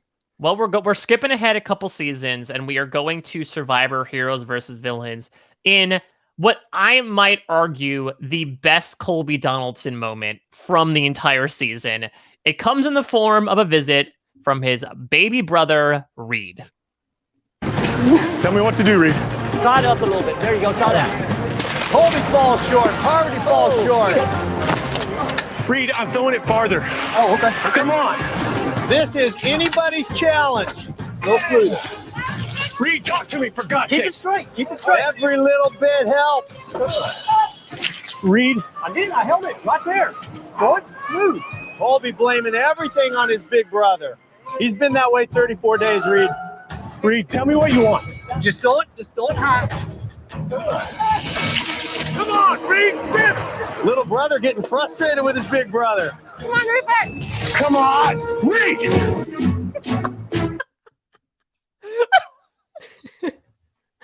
Oh, it's so good. Damn it, Reid. Mike is broken up. I have to give all the credit to Derek, who was just made an absolute meal, even better than filet mignon or 10 minutes with an assistant coach, was that supercut of all the times Colby gets frustrated with Reid in that challenge. It is one of the things that continually that was a montage. That was a montage of all the times, because the challenge was you throw water from one bucket to another to fill up a larger bucket, but Colby and Reid could not get on the same page, and Colby is irate at all of this. Yes. Okay. Oh, it's so funny. He's just so mad, and like nothing about it is his fault. But it's like he's going through the 5 stages of grief, right? There's like a bargaining of like, Reid, just tell me what you need me to do, please. Then there's the anger, of course, of like, come on, Reid, damn it. And then there's acceptance by the end that we didn't play, of him being like, it's all right, I love you, bro. He really goes through the entire, like, he goes through the whole gamut over the course of one challenge. It's the most emotive we've seen Colby this entire season. Yeah. I can't believe that Mike was so tickled by that. It's so good with just, I mean, but because every inflection is different, right? This isn't Helen going like, please, please, please. You have like, come on, Reid, just tell me what you need me to do, Reid. Okay, I'm going to take this really nice. He takes that approach. He takes the, come on, Reid, damn it, Reid. And then him like cursing and throwing the bucket as well. Like Colby goes from 0 to 10 to 5. He's just all over the place. It is a moment that has always stuck with me to the point of where when I was introducing Survivor to my wife, Angela, this is, I think, still the #1 Survivor quote that she still says commonplace around the house is just like, damn it, Reid. Come on, Reid. It's something that is stuck with our household. So forgive me if it holds a very special place in my heart, like a Hershey bar. Yeah. Lindsay, also for Colby here, I think we're seeing like the frustration of like in Survivor, the Australian Outback, Colby could not lose anything. That all he could do, much like someone who participated on the trek to Paramount Mountain, all he did was win up until the final 2. Here, that he was, as James put it, Superman in a fat suit. That he has been robbed of all of his powers and abilities to win. And I think that you see a lot of frustration mounting here for Colby. Well, there's that snarky moment from Probst too, right? Where he's like, he's been like this for 34 days, Reid. Wait, you think this is like the belated response to when Colby says like, I don't want to eat your damn chocolate bar, Probst, do the challenge. He's like, all right, I'm going to put that in my pocket and save it for a rainy day. It's been fussy for over a month. Okay, let's look at the board and see where does this go. Here we have Colby and Reid. See, the picture just makes me laugh. I'm just like, with his not big, trash. baggy, ratty shirt. I mean, listen, I'm going to be bold here. Like a bucket of water, I'm throwing this up to the top tier. I'm putting this at number 2 right now. That's where I would put it too. Rob, I feel like you weren't as tickled as we were. Yeah, it's that it's good. It's good. It's fine. Yeah. I don't want to downplay it. It's not passing fair play, right? Definitely not. No, Okay. I don't think anything's passing fair play, but I think to me, and I think to a large portion of the fan base, to the point where when I asked for moments, the very first comment I got within the first minute was, damn it, Reid. I think it shows that this is also one of those family visit moments that became instantly iconic, because it was also one of like the very few Colby Donaldson moments of note in Survivor Heroes versus Villains. Yeah. All right. Colby and Reid. Colby with 2 top 6 moments right now. Yeah, it's all about the Colbster right now. Yeah. Would Colby have done better, Lindsay, if he would have brought his mom out for this challenge? Maybe, because I feel like he's not going to be screaming at her. Yeah. Like No, you know what? She would have taken the bucket of water and just be sipping at it while staring at him as he goes into the ocean. Mike, it did seem like that Colby and Mom were much more on the same page than Colby and Reid. Yeah, though I don't know. Again, the Colby of 2010 seems very different than the Colby of 2001 as well. So maybe at this point, I don't know how the Colby of 2010 would respond to spending a night in an Aztec Pontiac with his mother. Okay. All right. Mike, what's next? So this was a bit of a unique one in that this is technically starting in Survivor South Pacific, but has a bit of an echo in another season. Sophie G. Clarke has a lot of fun moments. She brings, much like Colby, brings 2 separate loved ones out, but she has very specific instructions for both of them. She unfortunately loses the loved. Well, there's no loved ones challenge in Survivor 40, but she loses the loved ones challenge in Survivor 23. And so in this first clip, this is what she tells her dad as she hugs him on the way out. Give him a quick hug, Sophie. Come on back. I want Reese's peanut butter cups at the airport and fresh made banana bread and a hamburger. And this is what Sophie tells her husband when he visits her in Survivor Winners at War. All right, get over and join the other loved ones. Reese's peanut butter cups, a hamburger, massage. So what happened to the fresh baked banana bread? It's too much work. Yeah, I think she saw 2020 coming. She's like, I'm going to be eating a lot of banana bread in the next couple of years or so. Maybe we don't need to focus in on that. But Sophie's shopping list is one of the many things I love about her character, that every single time a loved one comes out, she has to provide them with a laundry list of things to get. Although massage, you can't bring to the airport. You can if you have an assistant coach. I guess so. It's harder to bring it along. Okay. So yeah, that's interesting. I never heard that echo before, Mike. Yeah, I think somebody had brought it up maybe in the Winners at War episode, but there was so much going on. But when you really isolate it, yeah, Sophie has this tendency that no matter who's coming out, Sophie's going to give marching orders to on the way out of, okay, yeah. time I see you, you better have these objects. Lindsay, it's the drop your stack of shopping lists. Yeah, so demanding. She's really into the Reese's peanut butter cups, much like yourself. I mean, can't go wrong. Yeah. I'm glad that candy choice has not changed over the years. Yeah, Bobby, get the girl some chocolate and peanut butter, okay? And a hamburger. And a banana bread. Maybe and a massage. No banana bread, please. Yeah. All right. So let's take a look at this. Now, I think that this is novel. It's cute, but it isn't funny.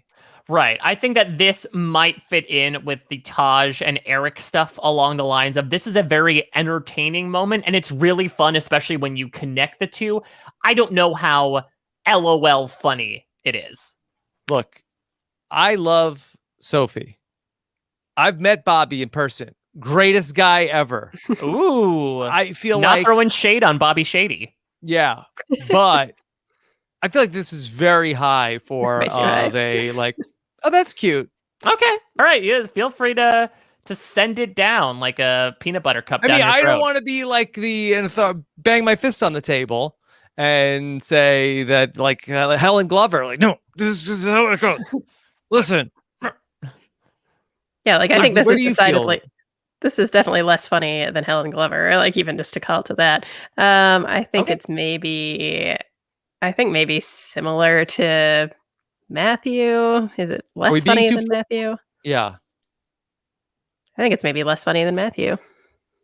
Okay. I'm fine with that. I think again, like you said, it's a fun runner, but it's not really a funny runner. Though again, it is Helen-esque, right? In the way of sort of turning a very sweet moment into almost a mandate of, okay, you better do this now. Yeah, fair. Yeah. Let's keep it above Jai Lewis, though. I agree. Exactly. Jai Lewis is wishing that those are peanut butter cups in his mouth right now as he's taking a drink of water. These are the consequences for your cheating ways. Yes. Okay. There you go. All right. Mike, what do you have next? Rob, once upon a time, we did a Brant Steele of Survivor Loved Ones. This guy ended up winning it all, even though he's probably not as memorable compared to some of the other characters. He makes an appearance here in our Outwit, Outplay, Outlist edition, as he did on the show, saying hello to his cousin Kat in the most Kat Ederson way possible. It is Kat and her cousin Robbie from Survivor One World. Kat, you ready to see your cousin? I gotta see him. Robbie, come on out. Kat's cousin.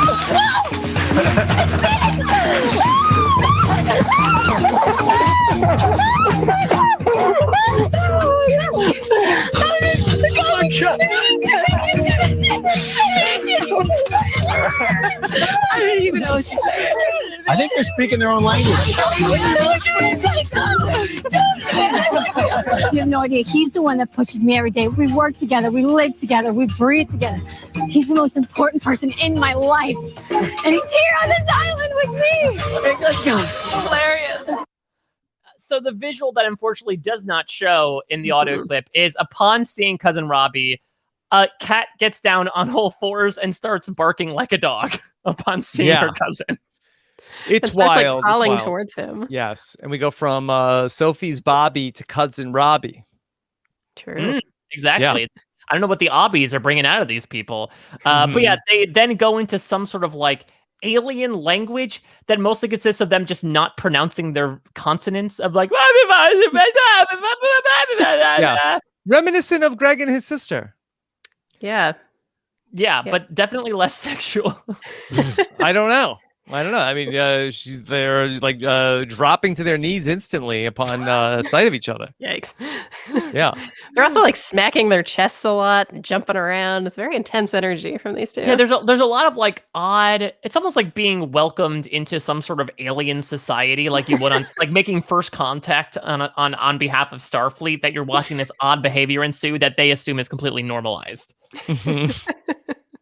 Okay, so let's see where to place this. This will be an interesting one.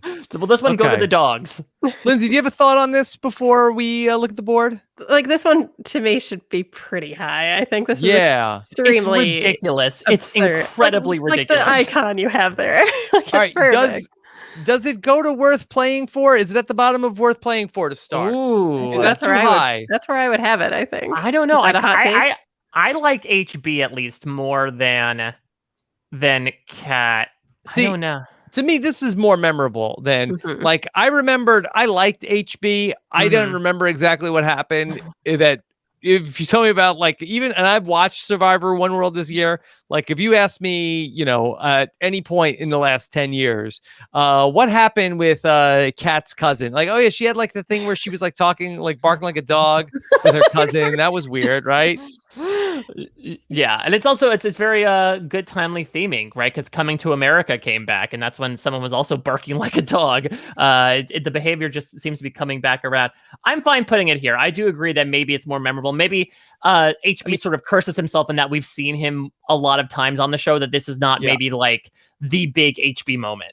Cousin Robbie was so iconic. He played in Survivor, Loved Ones, Brant Steele. I think that he made it pure. It. Yeah, exactly. And HB played on that as well. But when you make it purely for this interaction, which has to be, I think, the most weird Loved Ones visit ever, right? Like Greg and his sister had some odd stuff, but that was almost like wink, wink, nudge, nudge of we're going to do some odd stuff to each other just to sort of perturb everybody and make them nervous. This is very clearly like things they would do in the clubhouse when they were kids. Oh, not on. Oh my God! Imagine everyone on Clubhouse like, oh, Kat and Robbie are starting a chat room.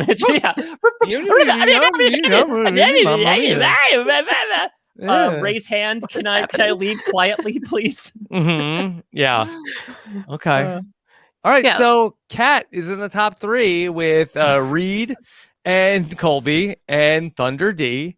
Johnny Fairplay. Wow, this is getting really top heavy here and worth playing for. I was just gonna say, like you say, Kat Ederson, you think 2 things. You think top heavy, and you think weird crawling to her cousin. What like, about dateable?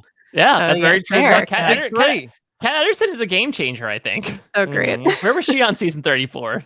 True icon. Okay. All right. So let's go ahead, Mike. What else you got?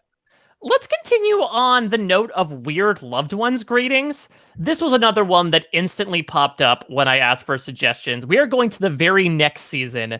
Survivor Philippines. Lisa Welchel, also a contestant on Survivor Loved Ones. Her brother Justice comes on out. I don't know if I can do this clip justice itself in describing it, so let me just play it. Lisa, here's your brother Justice. Sister.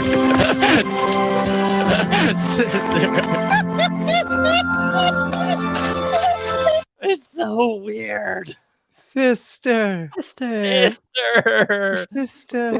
You think maybe they're just really big Tia and Tamara Mowry fans? That was just their calling out to their favorite sitcom.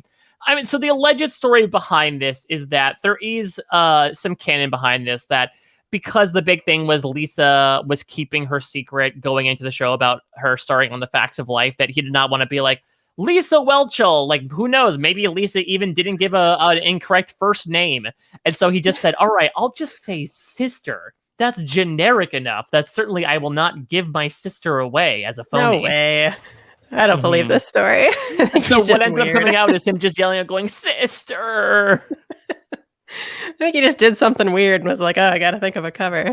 Yeah. I understand if he doesn't want to say Lisa Welchel. Like, that would be weird. That would be even more weird to say. Well, that would be weird even if she wasn't hiding it, to regard someone by their full legal name. Yes. That would be weirder. So, yeah. I don't know. I don't know what's going on here. I really don't either. It also feels like you're like greeting a nun. It's very applicable in so many ways. You can just create someone like, oh, sister. I think the thing as well is, to your point, Lindsay, maybe he thought it came out weird and said, all right, I guess if I keep saying it, it'll be sort of just my pattern of behavior and not something that came out wrong that everyone will notice. Just lean into it. Yeah. Yeah, I'm going to be the sister guy. Okay. Lisa Welchel and Justice. Let's see. Can we do justice to this clip? Yeah. Let's see. I mean, I I think this is top tier, personally. Top tier. Oh my God. This is this. I mean, just like you talked about the cat moments, though. I think if you ask me, oh, remember Lisa Welch's brother? Oh yeah, sister. What the hell was that? I think that's for the similar criteria. That's got to be here as well. Lindsay. I don't know, man. This is wild. Yeah, it's a hot take. I think it's a very hot take. I mean, it's certainly iconic and it's memorable, but I don't think it's the funniest. It's so weird and funny. It's definitely weird. I would have it in My Life is Fine, personally. I would have it at the bottom of My Life is Fine. Wait. Cat getting on all fours and barking like a dog is weird. Just as Welchel saying sister is weird, but one is funny, one is not. No, it's definitely funny. We're having it in the second tier. Play the clip again of Cat barking like a dog and speaking in tongues for a minute upon being reunited. Look, I'm not saying that it's going to be above Cat and her cousin, but I do think this is an incredibly iconic scene. Sure, like sister is memorable, but I mean some of this other stuff that we're talking about here, like are scenes and not like a line of dialogue. I mean, its line of dialogue can transcend a scene at some points. We have some that are lines of dialogue. We have Colby's mom wordlessly staring at her naked son above full scenes of people. The criteria is out the window. Yes, and I think that is more iconic than sister. Oh, that is slander. I disagree. That is I don't know. slander. So, like, even just to tell from my family, I have like 1,000 siblings. My brother has been known to occasionally go like, "Hey, what's up, sister?" Probably because he can't keep us all straight, you know. So I don't know. But if your brother ran out going, sister, that's strange. I mean, not as weird as if he was barking at me. Look, I'll compromise. I'll bump it down to My Life is Fine, but I still think it's the top of the My Life is Fine. I might put it behind HB. Yeah. I might put it next to the other brother-sister weird moment. Now, if you got it next to Greg Buis and his sister, okay, I feel like at least we're in the ballpark here. You have sister, quite literally next to each other. Okay. There's some synergy there. Lindsay, are you good? This is acceptable to me, yes. Synergy. Okay. All right. What else you got?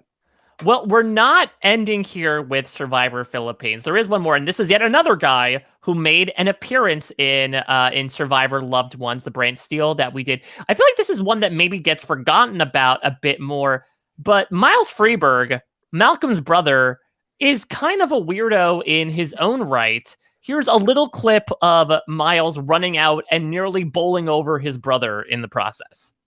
All right, now that everybody's had their love. Oh, wait, Jeff, you made a mistake. Oh, I wouldn't leave you out, Malcolm. Here's your brother, Miles. There it is. Whoa. He's going to knock you over. You see this? I look so good with my shirt off now, you won't believe. I'm taking a headband, too. He looks like a colonel on, like, some ship in, like, the 1700s. What's up? I know Malcolm's a fan. Were you a fan? Oh, yeah, we watched every episode. We weren't allowed to watch TV during the week unless it was you. We were watching you, Jeff. I'm honored. So yeah, I cut it after that because after that it gets a little sappy with him being like, oh, I love this guy. You know, he got us through so much. But suffice it to say, Miles makes one of the more memorable entrances as a loved one where he comes out like a freight train and nearly barrels into... Yeah. Does he fall in the water? Yeah. No, he doesn't fall into the water, nor does he mark out a slow chalk line across the field. But he basically like nearly knocks Malcolm over and then goes into his own sort of nonsensical babbling about his facial hair. And then after the challenge, he actually does knock Malcolm over. He can't be stopped that time. And then Malcolm clearly doesn't want him there, which is even better. Mm-hmm. Yeah, he's like, oh, God, I got my doofy little brother out here. He's a knucklehead. Yeah. Mike, when he says that he's like a ship captain from some ship in the 1700s, is that foreshadowing for the theme of Survivor Game Changers, which are all shipwrecks? Oh, you know what? That could be the case. Or even, I think, you know, Survivor South Africa Champions, which Shannon Guest and I are covering, took place in 2014, a couple years after this, and was pirate themed. So maybe Miles was serving as a theme correspondent of, I look at my brother and I see a Survivor theme. I'm taking this to Joburg. Not or Freberg. Okay. I like too that so one of the things I noticed in watching all of these sequentially is Jeff does that thing where he fakes people out and he's like, oh no, I forgot someone. And I love that Malcolm just leans into it here. He's like, no, stop, my loved one. Well, if you notice, he also did that with Rupert, and everyone's like, no, you forgot Rupert. Here, nobody cares. Malcolm's like, oh no, Jeff, you forgot about me. Oh Wait, no, stop. I guess I got Jenna Lewis this time. I'm so sad my doofy dumbass brother couldn't make it out. Yeah. Yeah, I feel like that they do that with a person they like. That's almost like a good spot you want to be in, where Jeff is like, "Oh, I forgot your loved one."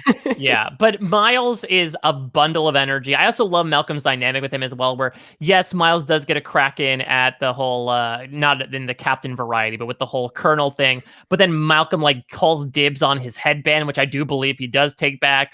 I also love the moment where Miles sort of does his thing with Malcolm, turns to Jeff and goes, "Sup." It's just an incredible way to regard Jeff Probst, who he's very clearly fawning over Eric's style. He's just standing there. Yeah. All right. So, brother. All right. Same season as Lisa Welchel. Lindsay, let me go to you first. Okay. Well, what's the opening bid here for Malcolm and Miles? Eminem. Eminem. I think I would open in Ain't No Hershey Bar, I think. Maybe because as a whole package, I think when we get the whole Miles scene where it's oh, he's a knucklehead, I can't believe he's here, he's going to tank my game. That whole thing is funny, but I think just in this opening bit is maybe doesn't need to go any higher than that. Yeah, is he at the bottom? Is he below Jai Lewis? No. No, I don't below think so. Jai Lewis. I mean, listen, I will go so far as to say when we do our audit at the end, I think we could put Jai Lewis on the bottom. I think we can put him there now. Let's do it. Listen, you know what we're doing? No, you can't. I did not go to the bottom. You can't drop me to the bottom. You know what, Jai? This is recompense. This is retaliation. You dirty cheater. This is what you deserve, to be at the bottom. You never said that. You never said I would go to the bottom. It was very clearly I was in Ain't No Hershey Bar. That there was a bottom tier, Jai, and you are in it now. So good luck. Have a safe flight. So yeah, I would put Miles. Oh, this is a good question. So does Miles Freberg? I would say it beats out Sophie. Mm-hmm. I think it might beat out Mateo, and I think it might beat out Helen. I put him below. I put the Frebergs below the Bonehams personally. Okay. Yeah, that's good. Yeah. Be nice if he could get to. Well, he's right underneath Eric. Yeah, we have the brother stack going on. Brother. Yeah. All right. Let's get out of Survivor Philippines. All right. What else you got? Well, we are going to take a long jump away from Survivor Philippines because for whatever reason, and there were certainly moments, but the next big clip I'm going to come to is Survivor 37. 12 seasons later. I don't know if it's just that between the blood versus water seasons, there were not loved ones visit there. You're not going to have one in Survivor Go Wrong. Obviously, ones in Survivor Millennials versus Gen X have much larger, more dramatic stakes to them. But we are going to Survivor David versus Goliath. Now, look, like I said, a lot of the mimetic ones that you and Bryce have brilliantly brought up over the years are not being focused on. I had to make one exception here because Hazel, Davey's lovely mother, leaps off the screen even without Bryce doing it justice, not Justice Welchel as well. So here is the Hazel experience. Hazel, tell me about Davey. He's Davy Crockett, for one thing. He's an explorer. I would be in my house. Where is Davy? He'll come back with frogs and snakes, scaring the daylights out of me. But above all of that, he's so loving. He's my most lovable kid. All right, give him a last hug. Oh, I love you. See, mother.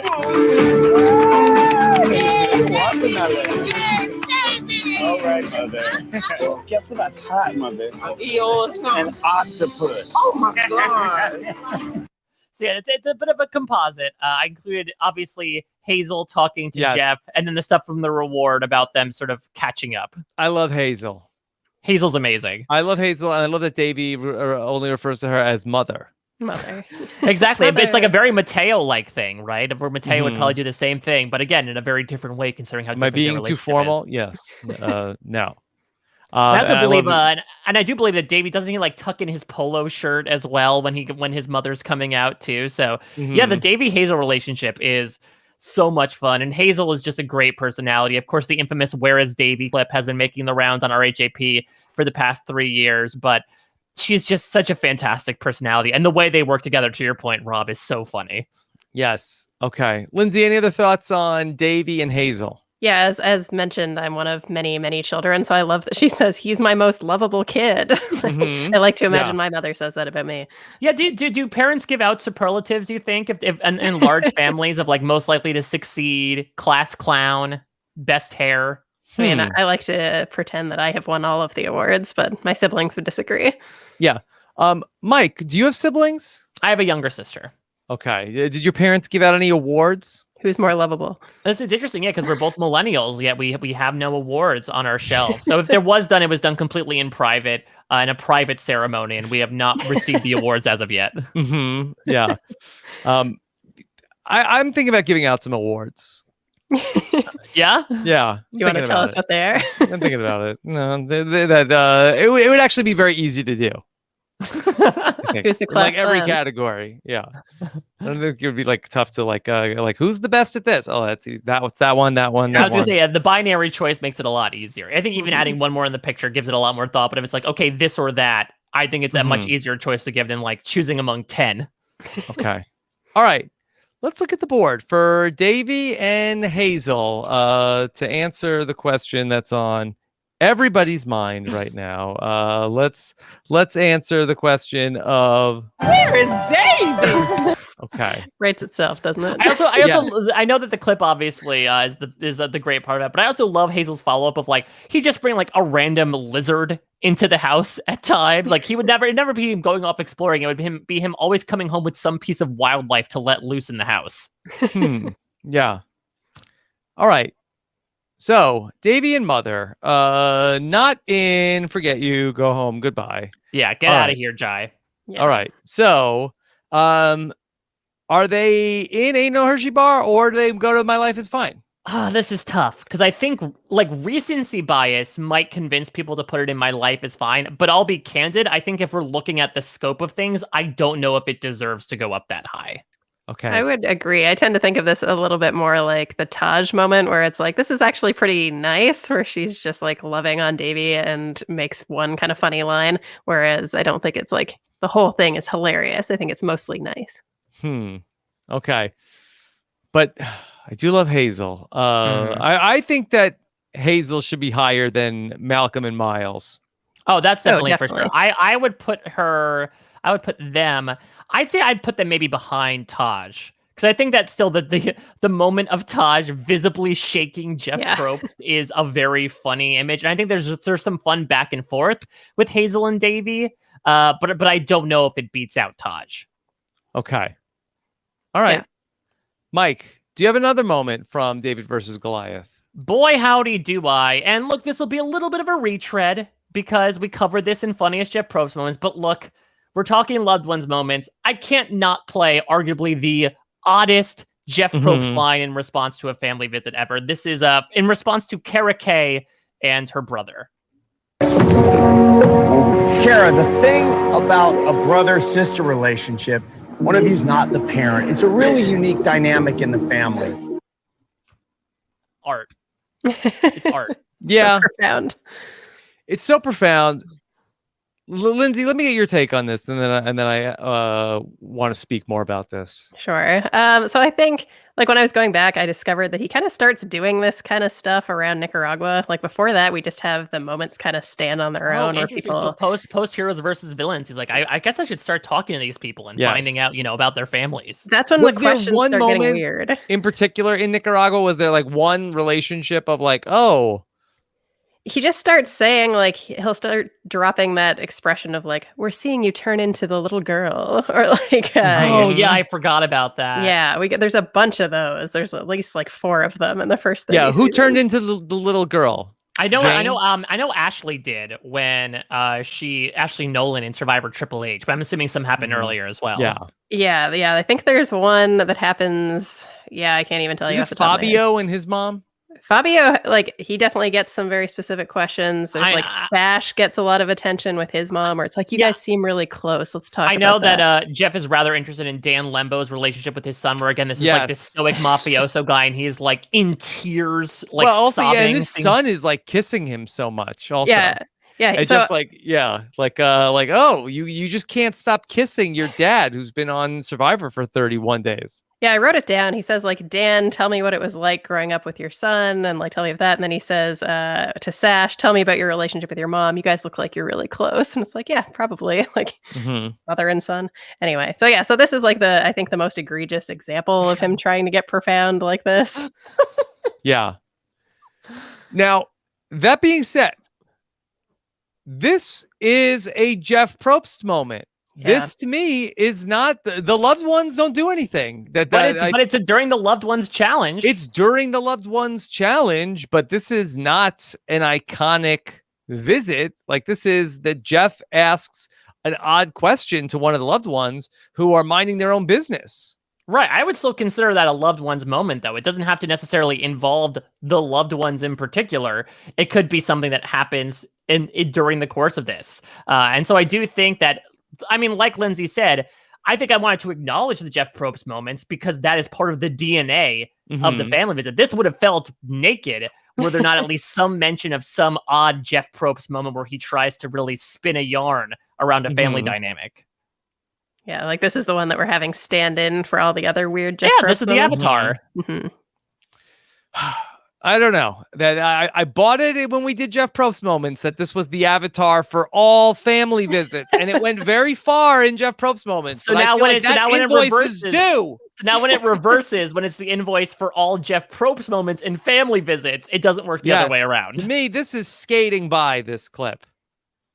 Interesting. Do you think it should be disqualified? I think it should be forget you, go home, goodbye. Wow, I'm gonna disagree about that. Okay.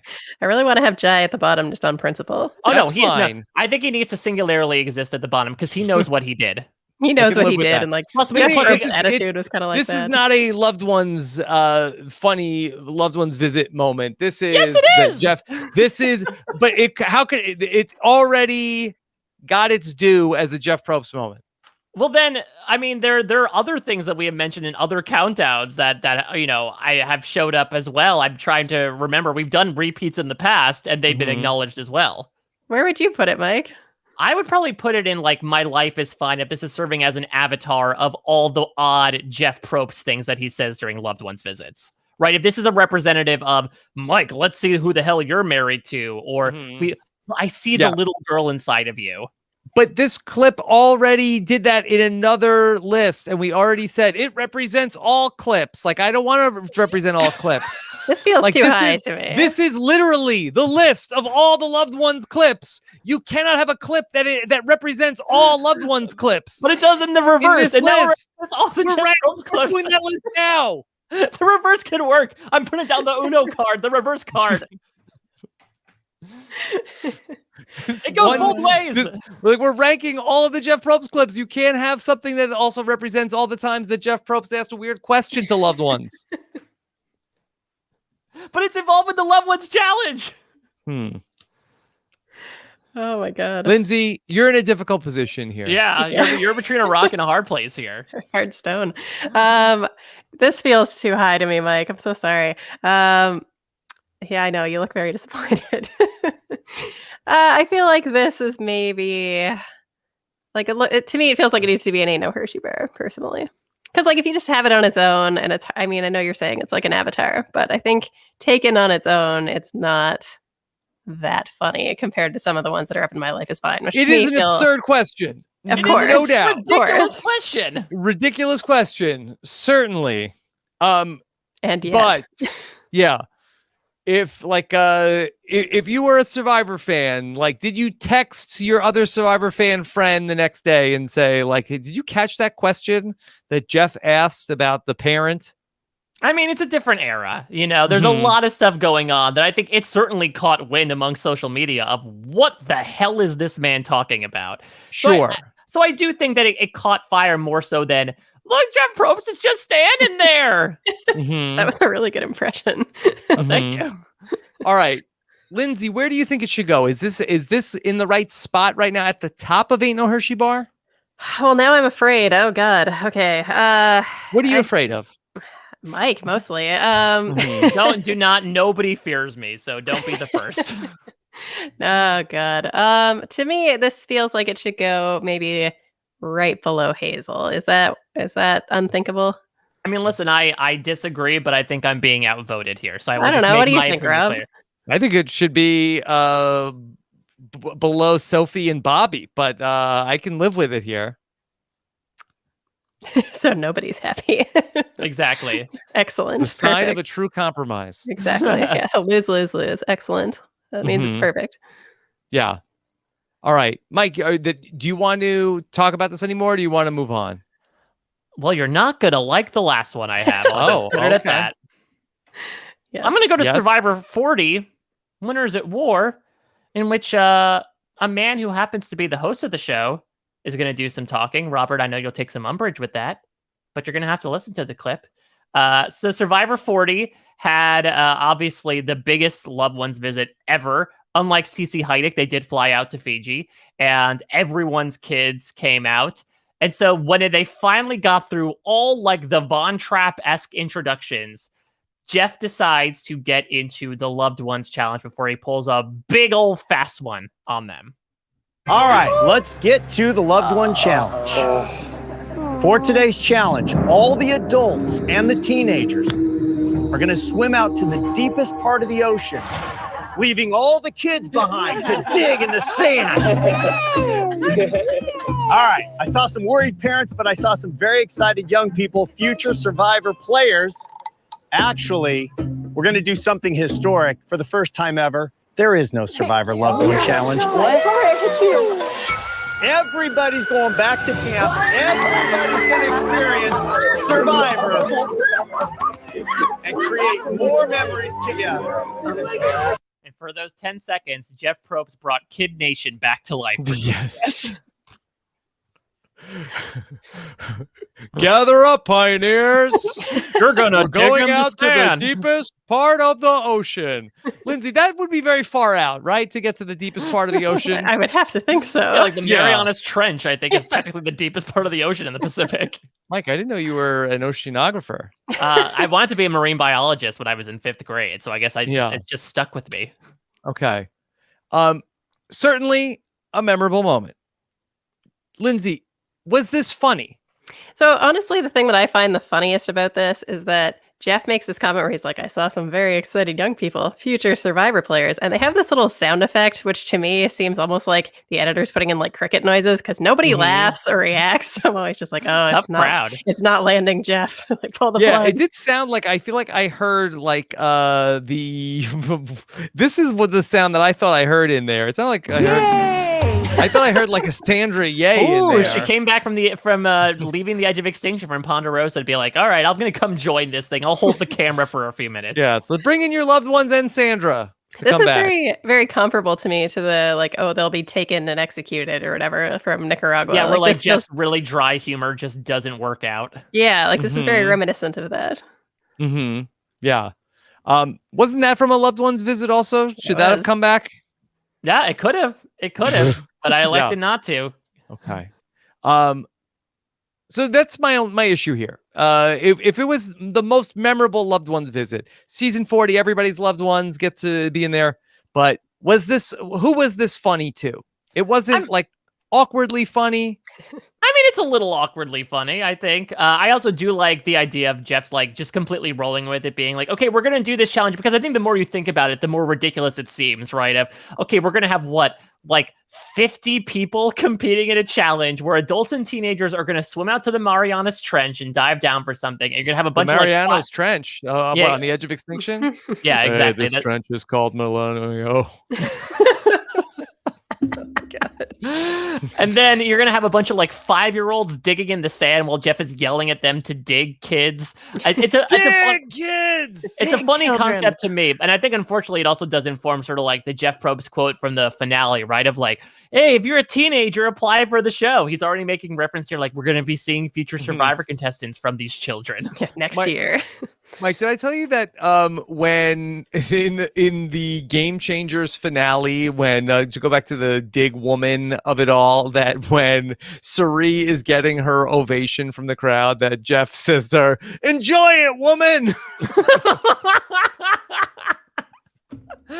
What an odd comment. Oh man, why didn't I include that on the Jeff Probst moment? That one completely went over my head at the time. A lot of some of the newer stuff didn't really catch on yet. Enjoy it, woman. Yeah. Okay. It's such an odd.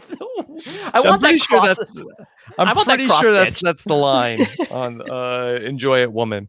That's like how I want to live my life. That's like my live, laugh, love is enjoy it, woman. Enjoy it, woman. Enjoy it, woman. Okay. All right. So let's figure out where this is going to be. Okay. Here we go. Let's go to the back to the board. Okay. I also love Jeff pose in this, because again, he tries to like be really intense, like, all right, we're gonna really get it. Like he's the energetic camp counselor in the moment, which the kids seem to, like you said, he gets like a meh response to it. Okay. All right. So where should this go? I feel like the lack of laughter from the audience even there kind of damns this a little bit. Nothing is with Jai. No, we need to call that tier "Forget You Go Home, Good Jai," and so therefore nothing else can be in it besides Jai. I really like that. Okay, so is it better than Sophie Redux? I like the Sophie Redux moment better than too. Jeff describing the challenge. I think that's like a very just fun runner. Whereas this Jeff thing is like, it's interesting, but I wouldn't say it's nearly as memorable maybe as the fact that both times Sophie has had loved ones out, she provides them with a laundry list of things to do when they get home. Okay. All right. Yeah, I think this is perfect right where it is. That's perfect right where it is. All right, let's take a look at the board right now. Wow, yeah, this is so wildly weighted. I love it.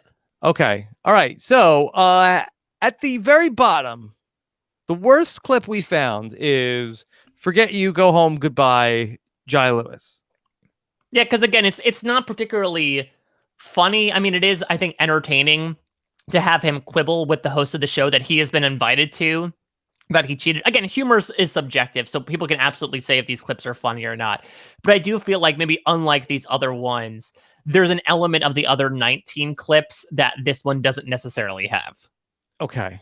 Here, then we have 11 clips in Ain't No Hershey Bar. Okay. Starting with, from top to bottom, Eric and his brother. There's Jeff Probst just standing there. Second is Taj pulling Jeff Probst's arm clean out of the socket. Third is Hazel and Davey. Fourth is a representation of all loved ones visits, where Jeff asks an unusual question. I hear the derision in your voice, Rob, as you're describing it. And in that clip, Jeff asks Cara Kay about what is the relationship like between a brother and sister, because no one is the parent. We have Brian Heidik with a video visit from CeCe. We have Rupert with a full makeout sesh with Laura. We have Malcolm and Miles.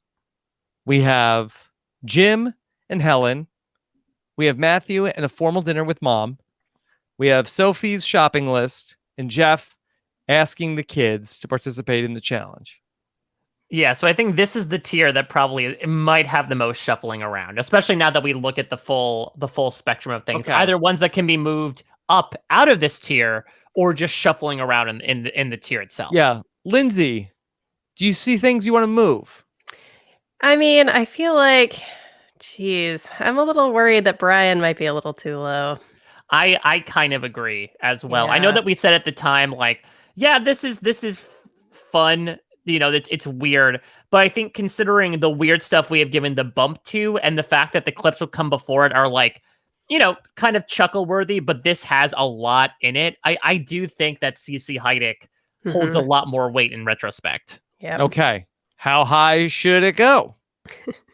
I think funnier than Davey, possibly funnier than Taj, Mike, you got to help me out here. Yeah, I mean, I think there's just so much in the CeCe Heidik clip, right? Again, there's her dancing. There's That's what Clay said also. Yeah, exactly. There's Clay's response to her dancing. There's Brian nervously coming apart at the seams as this is happening. There's CeCe showing off the wealth. Like, there is actually a lot jam-packed in here to the point where I actually wouldn't be mad if this got put in My Life is Fine. Whoa.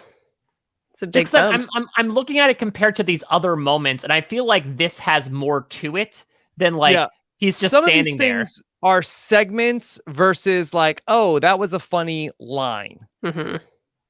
This is a segment. Maybe let's move it up. Mm-hmm. Yeah, I'm good with that. Good. But I do think it's behind Colby and his mom. Yes. Mm-hmm. Okay. I'm trying to look more in this bottom tier. I'm trying to think. I guess like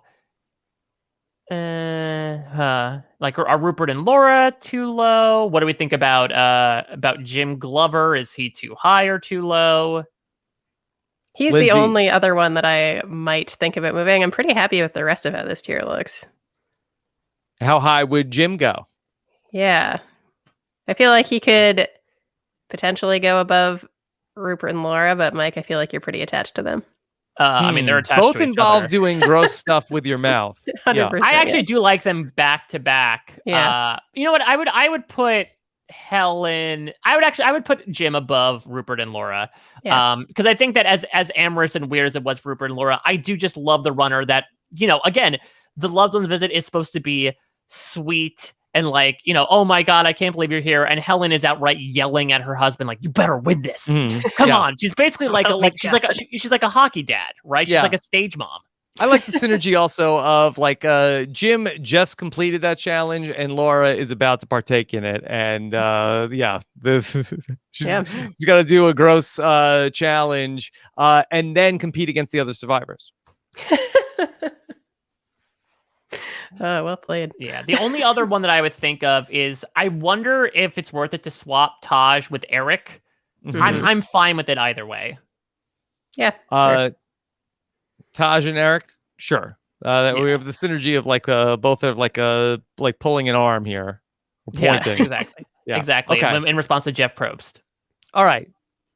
In My Life is Fine. There are 6 moments. HB, then sister, followed by Greg and his sister, the assistant coach, Colby and his mom, and Brian and CeCe. Yeah, I feel good about this. Is there any that we feel should be bumped up into worth playing for? Is my big question. The only one that I feel a little bit bad about is Colby. He looks low now that I'm looking at this.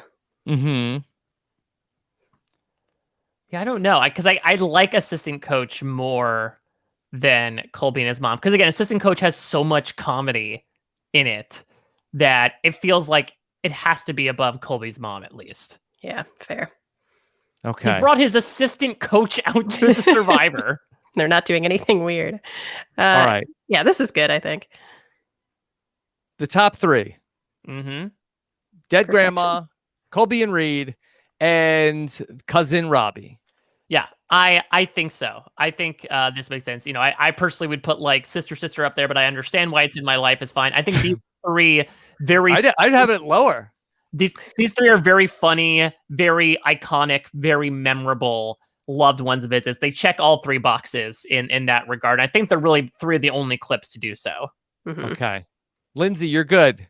These 3 are perfection. I love these 3. Like just off the top of my head when I was like, okay. You're talking about us? That's you're reading the comments? Yeah. Yes. We 3 are perfection. Yeah, who's which clip? Let's see. Oh God. Well, Rob was sort of was like Colby in response to that Jeff Probst clip I pulled before. Yeah. Damn it, Mike. Yeah, I'm damn it, Reid. Let's see. Who's more likely to bark like a dog? Oh, that's me. Mike. Mike. Okay. All right. And Lindsay, you're she died, dude. I'll take it. I'll be Thunder D. Mm-hmm. So there you go. All right. And that is your list. There you go. Well done. Wow. Beautiful. Okay. Yeah, from season 1 to season 40. And, you know, the loved ones visit might look very different for what's to come on Survivor, right? Given the restrictions that they're putting in, we might look at a very different loved ones visit. Yeah. So maybe some more moments might be made, or maybe this is a time where the loved one sort of gets a moratorium or a hiatus for the time being, and we can sort of crystallize what it's been for the first 20 years. That's a really good point. I think that we will see a loved one's visit that looks more like the Survivor Australia loved one's visit of like. Are they going to be typing it home? Yeah, I kind of feel like that we'll see the Zoom loved ones visit where I feel like that you couldn't not capitalize on that, where it's like you're shooting this during this time where you haven't been apart, or you know you really will, like family means so much to people. Like I think it would be like an emotional like mistake not to have it, but I understand like you couldn't like have somebody come out, quarantine for 14 days, and then have them like participate in the loved ones challenge. Well, especially considering that what usually happens is they bring out a good amount of them, and then obviously as people are voted out and don't make the loved ones visit, they've been making a habit of making them visit at Ponderosa, but otherwise it's like, all right, good, thank you for staying here for 14 days, goodbye, go get on a plane. So it would be a little tougher to do. I could see something where maybe sort of in a callback to like a Survivor Africa or Survivor Thailand, you win a Zoom call from home would be a really interesting way to do it. Yeah. Okay. Yeah, it's a great Anything point. else with the loved ones, Lindsay? Anything else? Any other observations over 40 seasons of loved ones? TEOLOS. LOV. I think I flagged most of them along the way. I think it was interesting just to kind of see the evolution of, as you said, the evolution of the loved ones visits. Like when all of a sudden Jeff's asking the weird questions, all of a sudden he's saying like the little girl is coming out. I really liked watching the people who hate the experience. That was really fun. But yeah, I think we covered most of it. This was very fun. All right. Well, this was so much fun to go through. Lindsay, where can people check out more of what you're doing? Yeah, so you can check me out. We are doing a rewatch podcast of BoJack Horseman. I'm doing that with the great Kirsten McInnes over on BoJack Horsepod. Spoiler free, so if you've never seen it, you can check it out. And then I am also doing a Simpsons podcast with Alex Kuntz called Simpsons Then and Now, and we just did a very fun best musical moments bracket that you don't have to watch anything for. So this was just Can you fun, explain like, the concept of Simpsons Then and Now? Yes. So every week we take 2 episodes that are sort of linked by a common theme. So something from the first 1 to 10 seasons, and then something from later on in the show, and that are linked together. And we sort of compare the themes and how the writing has changed and how the show has changed. And it's been very fun. Lindsay, who would win at Simpsons trivia? You or Mike Bloom? Oh, geez. If it was like seasons 1 to 8, I feel like it would be very competitive. Yeah, exactly. But then from then on, I'm not sure. I've certainly watched those episodes, but I'm not as keen on maybe the modern day canon. Should they do that with Survivor? Should there be a Survivor podcast where you watch like Survivor Borneo and Survivor Edge of Extinction and compare them? No. Yeah, maybe that's an interesting concept. And Lindsay, if you have some episodes like that, it's a long off season. It's a very long off season, yeah. So maybe we can look at some common themes. And also, Mike, I could take you in trivia, I think. Oh, yeah. I think so. I mean, maybe we could make be a bonus podcast for Simpsons Then and Now. I think pull out that old have Jordan Kalish come in for the Simpsons trivia. Yeah, that metallic box that had all those Simpsons trivia cards in it from back in the day. I think we can dust that thing off and let's get a question in. Beautiful.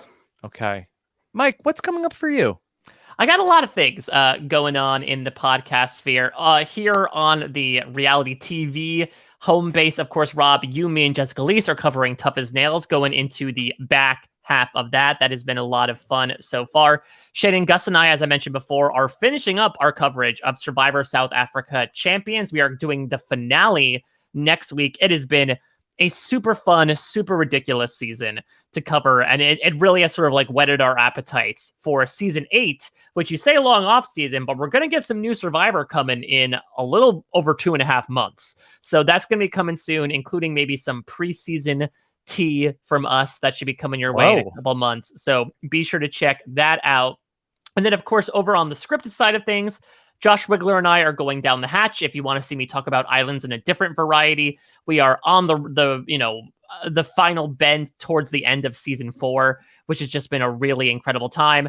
My wife, Angela Bloom, and I are covering the X-Files on the Bloom Files, sort of like Lindsay. It's like relatively spoiler-free because I haven't seen the X-Files before. It's very weird, but it's been a lot of fun to cover.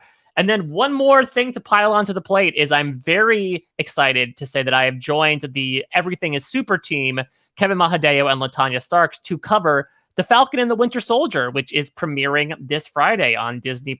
It's going to be a really interesting show. We did a preview about it that got into a lot of stuff that we're at least primed to see. And it's going to be airing for 6 episodes over the course of the next 6 weeks, and podcast will follow up on Monday. So a lot of stuff coming into your ears over the next period. We are really blessed to be alive with a lot of old and new reality and scripted TV at this moment. So I'm very grateful for the opportunity to talk about it for hours on end, including in stuff like this. Yes. Mike, it's always a pleasure. I know we did not see eye to eye on this list as much today. I hope That's you fine. good. I hope you want to keep going and say that's it. Rob is too. Rob is no fun to make a list with. Of course, no, Rob. You're the main person I would always want to make a list with. I'm not doing a Brian and CeCe of being like, all right, that's fine. We're just gonna leave now and sort of like not make a big I would deal eat of a it. tarantula for you, Mike. Same. I would eat 3. I would eat a tarantula farm for you, Rob Sesternino, and You know what? I'm not sure I would eat a tarantula for the first lady of podcasting, but I would eat the cow's brain or pig's brain that Cochran and Malcolm ate. That's a fun like barometer, right? Like, let's move up the gross food chart. Like, how much would you eat balut for Nicole? Should that be a list? Grossest gross food items. I think that we're going to get a very niche audience, but I think they're going to really enjoy it. So I think we're really going to have to figure out if that's the case. Again, we also have plenty of these, I think, in the hopper to come. And also, if you are a patron of Rob Has a Podcast, Rob and I are going to be doing a Brant Steele. Oh yes, among next the week. patrons. Next week, Yes. Lindsay herself competed in the very first one that we did. And it was a lot of fun. So if you're a patron of RHAP and you haven't signed up yet, you still get the opportunity to sort of enter yourself in the running to do a Brant Steele where you're a contestant. Rob and I talk it through. We occasionally go to you to sort of give your own backstory behind the choices that you are not actually making. It's a really, really fun time. I'm sure Lindsay can attest to that. Yes, it was a real roller coaster of a season. Hard to justify some of my own actions, but it was very fun. All right, then on Rob Has a Podcast. So much stuff going on. Of course, talk about Survivor Caramoan, the 30th best season. Cochran himself tweeted that he felt like that these rankings were. He was very hurt by the rankings.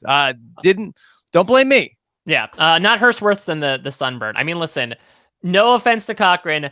I'm going to throw this out here as a preemptive piece of feedback for the discussion you're having with Akiva and Ali. I think Caramoan has the worst pre-merge ever. Worst pre-merge ever. Chew on that. Yeah. Like some of the gross food that Cochran and Malcolm ate. We will think about it. Was this the worst pre-merge ever? That will be on the table when we talk about Survivor Caramoan. Wasn't Cochran's fault. Don't blame Cochran. No, you can't say Cochran, you screwed this season over. Yeah. A lot of other stuff going on. 90 Day Fiance with myself and Puya Zambikili. We had Sasha Joseph on this week to talk about everything going on in the world of a 90 Day Fiance. I had a lot of fun on Monday night. I've been doing the Monday night Big Brother Canada recap. That's sort of like the level setting night for the week of Big Brother Canada. Like if you're looking for a night, like hold on, will somebody hold my hand? I haven't been exactly following everything that's going on. That's where I come in. We're going to go ahead and we're going to just slow everything down a little bit, talk about what's going on the TV show and the week ahead on Big Brother Canada. And of course, plenty more going on.